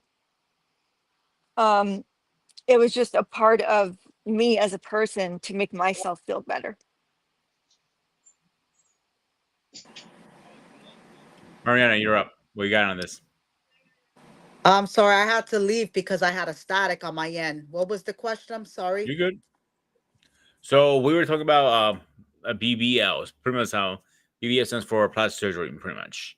Okay. And my personal opinion, like I said, if it's not a medical reason, I don't see why it needs to get done. But Yeah. if it's for other reasons, I get it. Okay. Alicia, obviously, share her story because you know her in her journey and everything. What's your opinion behind that? Me personally, I know this is a big trend, but it's also kind of caused a lot of injuries on women, which I don't understand that. I don't know what's so fascinated about it. Like it's getting to the point, it's getting very extreme, I will say. Even older women, which I'm kind of surprised. I expect maybe younger women, but even older women, like I would Older women are say more mid into it than 50s. younger. No, even older women like mid 50s, 60s started No, to I'm not get arguing that. I say BBLs. older women are more into it than younger. I would think it Really? makes more sense than, well, one, you have the money. You know, a lot Yeah, of times when you're older like that, gravity tends to set in, I guess, when you get a bit older as well. So yeah, even more so, you know, you start to see those changes, and that's why you start getting the Botox and you start getting certain things yeah, when things start. So I could definitely see it happening as much with older women as I do with the younger ones. I can't see like an 18 or 21-year-old doing it, but certainly a woman. You had your kids post pregnancies and all that, and I could certainly see a woman yeah. wanting to do it when she's older than 10 younger. seconds, they're doing that in Orlando, Florida. 16, 17, 18 getting better. But I saw that I know. I'm yesterday. just saying that to me is more extreme than like a 50-year-old woman who decides, you know what, I have my babies. I want to, kind of reimagine myself a little bit and wanting to do some things. To me, it would make more sense then than a teenager, God forbid, getting that kind of surgery done. To me, it's much more So understandable I with an just older looked it up. Most likely between 26 to 35 are the average right now, but Hmm. sometimes the second rounding of the average is 45 to 55. yeah, It's usually those are the two averages. People, it depends which scale you want to look at. yeah, that makes sense to me. That Yeah. makes sense. Oh, the 45 to 56 doesn't make sense. The 36 to 45, not really. Least common is 36 to 35, they said. And 18 to Hmm. 25 is like rare. Mhm. Yeah. But Yeah, now, go ahead. Pete, now you did mention something earlier. Now you mentioned the whole tattoo thing. To me that's plastic surgery. In my view, I think that's a pretty drastic change. Also, so let's say if you guys came in tatless, and then you just decide, you know what, I think I want to get a big tattoo over here or something. I mean, that's a radical change too. So yeah. Hmm. So if your wife, so again, what's the difference between that? Either you do a drastic weight loss or weight gain. Look, I'm 80 pounds heavier than when I graduated college. 80 pounds I put on since college, right? So you could say, yeah, I went through a definitive change from where I was back then. Or if a woman decides to get implants or some sort of plastic surgery, or somebody just decides all of a sudden you want to get tattoos. I'm just going back to Wiley's point where he said, look, I loved you when we hooked up. I liked you just right where you were. If I didn't, I wouldn't have got with you. You good with me, but you decide at some point in your life that you need to make some radical changes, drastic weight gain, weight loss, tattoo, plastic surgery, whatever it is. So I think, anybody can find themselves in that situation where it's like they just feel, just for their own self image, that they just want to do something different than what they've been doing before. And like I said on another show, you talk about older people again, people getting tattoos like later in life. Like I used to think a tattoo would be a young thing, but you got 50-year-olds getting their first tattoo, and Bro, then I'll all of give a you sudden one a a better year one for later they you. got 5 tattoos. I'll I give you a mean, better one for you. My godfather, he got half a sleeve. Get ready for this at 75. Damn. What world do we live? Yep, we're in the Twilight Zone. Yep, yep, yep. Yeah, 75. Wow. But my godfather was always the kind of guy. He was always ripped. He was like you, Paul. He's always working out, always watching his eating. That's his military background when he was in the Navy. So that never left him. And when he did, yeah, That's different. hang on. When he did hair removal, that one blew me the fuck away. I'm like, he literally removed laser removal, everything. He hated hair always. Then the tattoo was the next thing. And when he saw me, my mom goes, "Oh, your godfather's gonna kick your ass." I'm like, no, he won't. And he goes, "Oh, don't worry." He goes, my mom goes, "You gotta be fucking kidding me! I can't walk in winter here." Because she thought he was gonna talk me out of getting more tattoos. Only had 2 at a time, and he had tattoos. He goes, "Oh, well, I give up here." yeah, it can certainly come later. It can certainly come later. Yeah. So, well, the tattoo here thing is to me, it's not plastic surgery; it's more art. I'll be honest with you. It's not plastic surgery. I don't think It's so. a No. it's More a like drastic cosmetic. body modification. Am I- Well, so is aren't implants? Aren't they? Isn't that cosmetic too? yeah, Yeah. Mm-hmm. but it's different kind of cosmetic. Yep. And the cost to later remove a tattoo is even worse. Actually, Because- when you remove a tattoo, it never goes away. You leave a scar. Mhm. So you talk about permanent. Even if you get breast implants, you can get those removed. So I'm just saying. I mean, to me, a tattoo is probably the most radical of procedures to get because everything else is reversible, but a tattoo essentially is not. So, but And and y'all did a show about tattoo, and some tattoo is based on the culture you are in. Oh, absolutely, absolutely. I remember I spoke about it. African culture, they do have a type of tattooing going on, but I doubt the was because I didn't want it. Now, if I was Samoan, there's no way I can talk myself out of it because I don't want to get exiled. Same thing with Samoan Japanese, bro. Like a lot of Whew. Japanese have tattoos, but they do it like the old school Yeah. hammer way. But the Japanese tattooing is based on clan and based on hierarchy. I'm not So disagreeing with that, but they do it also the old school way. I mean, like that, with the but that's hammer and everything. but that's their culture. That's over 1,000 year plus history. Yeah, I'll be honest with you, Samoan I'm good. Samoan is almost close to that, but they tattoo differentiate which tribe they are in. Yeah. So that's why I think cultural tattoo I can't compare to cosmetic tattoo. I can never do so because you're talking about a over 1,000 year culture that have been long before civilization existed, and I can't put my word on that because that have a foundation compared to cosmetic tattoo that people all trying to get into. 'Cause I heard a joke. People trying to get aging letters on their body, but don't know what it actually means, and they find out you put the wrong meaning on your shoulder or your back or whatever. That's not what it actually means. Oh yeah, definitely I understand that. With my Japanese letters on my arms, my instructor wrote them down for me because he's Japanese and he have Yeah. Chinese. So either way, I'm straight. You know what I'm saying? I didn't want to put like, hey, eat dick or some shit like on my arm. You know what I'm saying? I know That was a thing for a time though. There was a something David remembers this back in the 90s. You had a trend where you had these guys getting because they thought it looked cool. These Japanese characters, Hitagata characters on their bodies, and they weren't being told what they really meant. And yeah, I mean, no research whatsoever before they went in there. They just said, "Hey, I just want to look cool, whatever." So that was a thing where these tattoo artists were getting stuff put on them, putting stuff on these folks, whatever. And bro, so my instructor, I'm not joking. What guy walks in with a Japanese tattoo, he goes to me like, is he trying to be funny or is he trying to, be stupid or something? Like, why are you saying that? I go to him. You know what his arm says? Like, no. Like, he take it up a butt. I'm like, seriously? Oh my Does he know that? Like, I'm Yeah, about to make that's that. foul, man.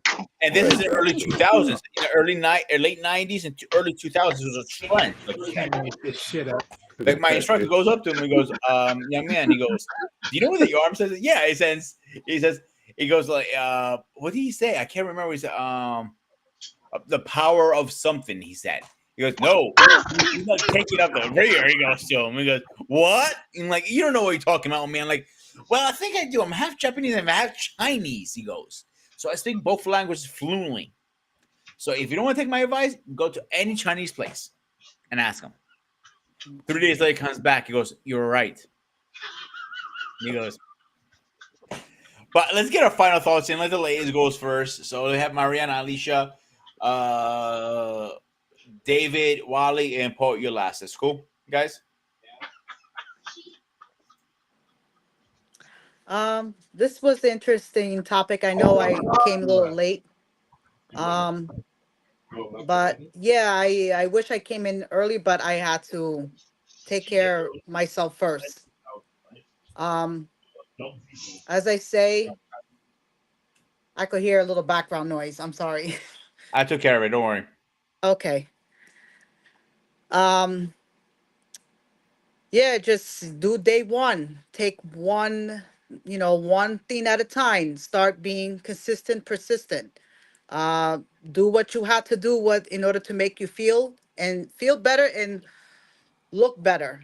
To take care of your mental and your physical well-being. And I will say BBLs, oh, God help us. Um, if you need it, yeah, but I think I will say I'm a little bit old school way. You know, I don't know, it's more like a self-confidence booster, I will say. Um, but other than that, this is a good topic, and hopefully we hear more something similar like this. And that's about it. Oh my God. Seriously? Oh my gosh. Yes, so I guess this topic really kind of inspired me in a way too, because one day, day one, it really has affected, those two words really have affected me these past 2 years. Um, when times when I just am not in the right mindset, and I just sometimes I felt like one day I'll do this, I'm just tired, I can't, my mindset's not right. But it really makes me think that going through life just saying one day, and that's for anybody, again, you might not reach your dreams just saying one day I'll get to it. You got to just do it, so I really believe in day one, because if I want things to, sorry, my son, so if I want things to progress for, if you want things to progress for yourself, if I want things to progress for myself, I got to find that motivation. And right now, I'm going to look at that motivation as my son, and I'm going to say, day one, I'm back and I'm ready to like fight and give myself motivation. And I hope those who are similarly struggling in things also find that motivation.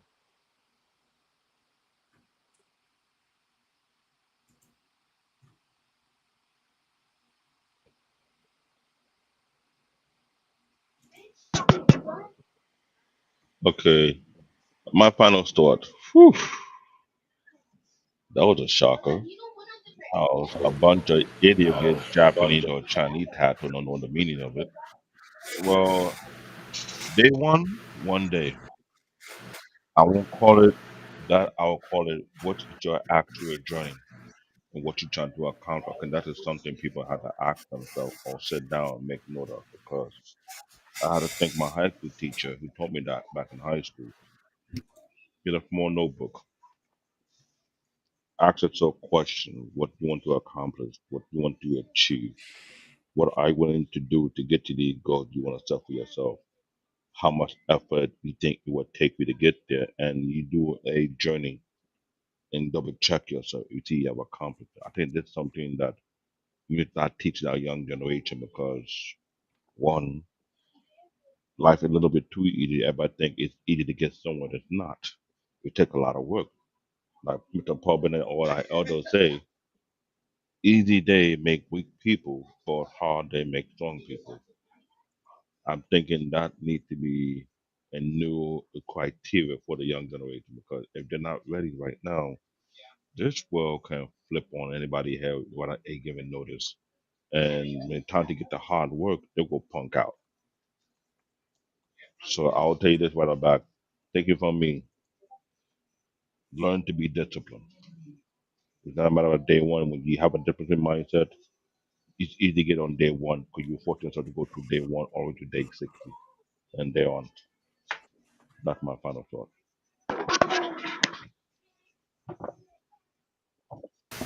All right, final thoughts. Where is Wally? Look here. All right, look here. Don't you dare. Yeah. Get out of here. That ain't never gonna Where stick. is Wally? This is not Wally. Where is he? Look here. My beard will grow as faster than your goatee connects. Okay, Oh, don't no, you you didn't. start. No, you Don't you didn't. start. No, you didn't. It's fighting words right I now. did. Don't you start. Don't you start. Don't you start. Do not You just had start. a good point Okay, there do for not one. start. The babyface Whatever. You can assassins here. All right. join Paul Bennett Club now. Whatever. Hey, either which way, I still look good. I don't care. Now, let me finish, and you sit there and laugh and joke, whatever you want to do. So, final thoughts. One day one. Hey, look, we all start somewhere, right? Your day one will be where you start your path, where you start your journey, and that one day will be where you're able to show everyone your greatness. As simple as that.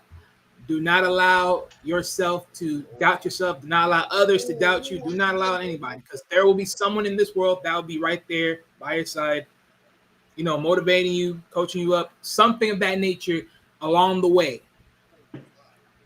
At the end of the day, it's all about you. If everyone else doubts you, let them keep doubting you, put them in the rear view mirror, and keep going forward.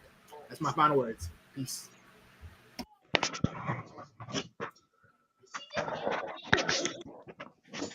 Well, first of all, um, I talked earlier about my daughter's accomplishments and the pride that I felt with everything that they were doing and have done.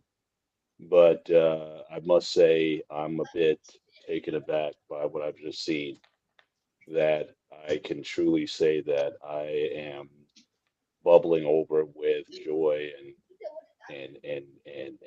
just happiness right now that we've once again added another member to the bold and the beautiful, the beneficent, benevolent Ball Brotherhood. That is taking place tonight. And Wally, I give you a warm embrace and kiss on your beautiful bald head. Welcome you to the Benevolent Club. So, No, so, we're so, gonna keep doing this. I'm so, gonna keep so, doing this. My so, hair will grow back, so damn it. I just can't tell you. I'm like a proud father right now, just seeing your growth. I'm just trying to hold you together right now. It's just I'm overjoyed. Oh my God! You With know what? See, this is why I was so this behind the is scenes. Lord have so mercy. this is I just welcome aboard, sir, and it's good to have someone of your quality and character and knowledge and just everything that you bring to the Sparta HQ network. It just does me proud just to welcome you to the room. So, with that being said, Yes, my Wally here is a top great. shadow, right? Wally just left us all with with what really needs to be said here. That oftentimes motivation ultimately is about again what you do. So again, day one, he took a big day one and shaved his head and joined the cause. So this is how you do it. You can think about it, you can contemplate it all you want to, you can have dreams and all that, but until you take that razor or that shaver or the depilator or whatever you're doing to your head, it won't get done. So Wally is a perfect example of what it takes. Sometimes you just have to go and just do it. And I'm just so glad that he decided to do it. Uh, I'm very happy for you, sir. Thank you very much for sharing your new look with all of us, and us being the first to be able to see it. Um, This is a great day. This has been a great day. Oh my Okay, I god! guess that's your final thought, Paul. That's it. I have nothing else to add. I'm verklempt at this point over these events and you know, sometimes just as Wally told us, sometimes, you know, when stuff's been said, there's no more to be shared tonight. We should just close the show right now Now, ladies and gentlemen, and just end it. I mean, this if is I it. show up tomorrow with a boy head with no beard, then I'm joining the club too. I hate you all right now. All I can say I is might do it again, tomorrow we're morning. You looking might be surprised. we're looking for a few good men and maybe even some women who are looking to join the I'm letting cause, you guys, don't be surprised. I join might the do it tomorrow movements, morning. join the movements, I swear. join the cause. Anyway, You're let's do lucky a I got a sport. Bald skate is to damn it. beautiful. If I shave everything tomorrow morning, I come up with two bald head, with my bald head and Wally bald head, then we I'm have to gonna change the fire neck. ass if you do that. They got to change the neck word. You can't call it Spartan HQ neck. You got to call it the bald head Look here, HQ sir. neck. I ain't bald, all right?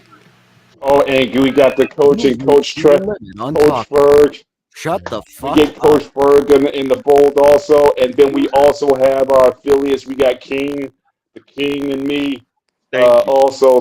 So again, you know, If you Baldum say is taking over. CQ2, I'm gonna jump out of my window. Look, He's Oh, another one. I'm gonna say CQ, this one more time. CQ. I tell you, Ladies and gentlemen, He's bald too. You know that, right? understand yes. bald and low cut really means I'm not bald.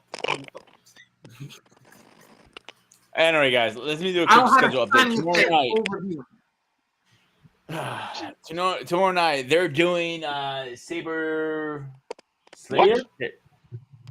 Did I say it right or Straight wrong? say it. No. Oh, my bad. I'm getting bored And tomorrow. Paul and Coach are doing, but the hell? Who's breaking up Not, over there? not me. I know it's not me either. Bite by bite, building better eating habits. I might have a guest for you guys for that one that can really help with that one. And on this is a show I've been already arguing with somebody. On Saturday, we're gonna be talking about jump the streak. Pretty much. What is it? Oh, here, jump the streak. When a show has too many seasons. That if you remember, Paul, that me and you were talking about that a while back. Oh, Lord. I mean, all the ladies soap opera are in trouble, aka One Life to Live, General Hospital, Hang on a As second, the dude. World Ariana, what are you Turns. doing on Thursday? Thursday, Mm-hmm. working, Well, you and then heading to the gym. beyond at 9:30. Your coaches Beyond. and Paul's guest this week. I think this is gonna be perfect for you to be attending to this part. Don't put her Me? on the spot, dude. Don't put her on the spot like that. Mariana, just while you're at the gym or whatever, you can certainly be, you know, listening to us as we try to impart some information. But don't. I don't feel like we're gonna put you on the spot or anything like that. But anyway, guys, all right. As always, this was the Spartan Institute Network. I am the Spartan. He is Baby Tear, Wally, Mr. President, Alicia, and Mariana. As always, stay fresh, stay safe, and I'll see you guys on the next one.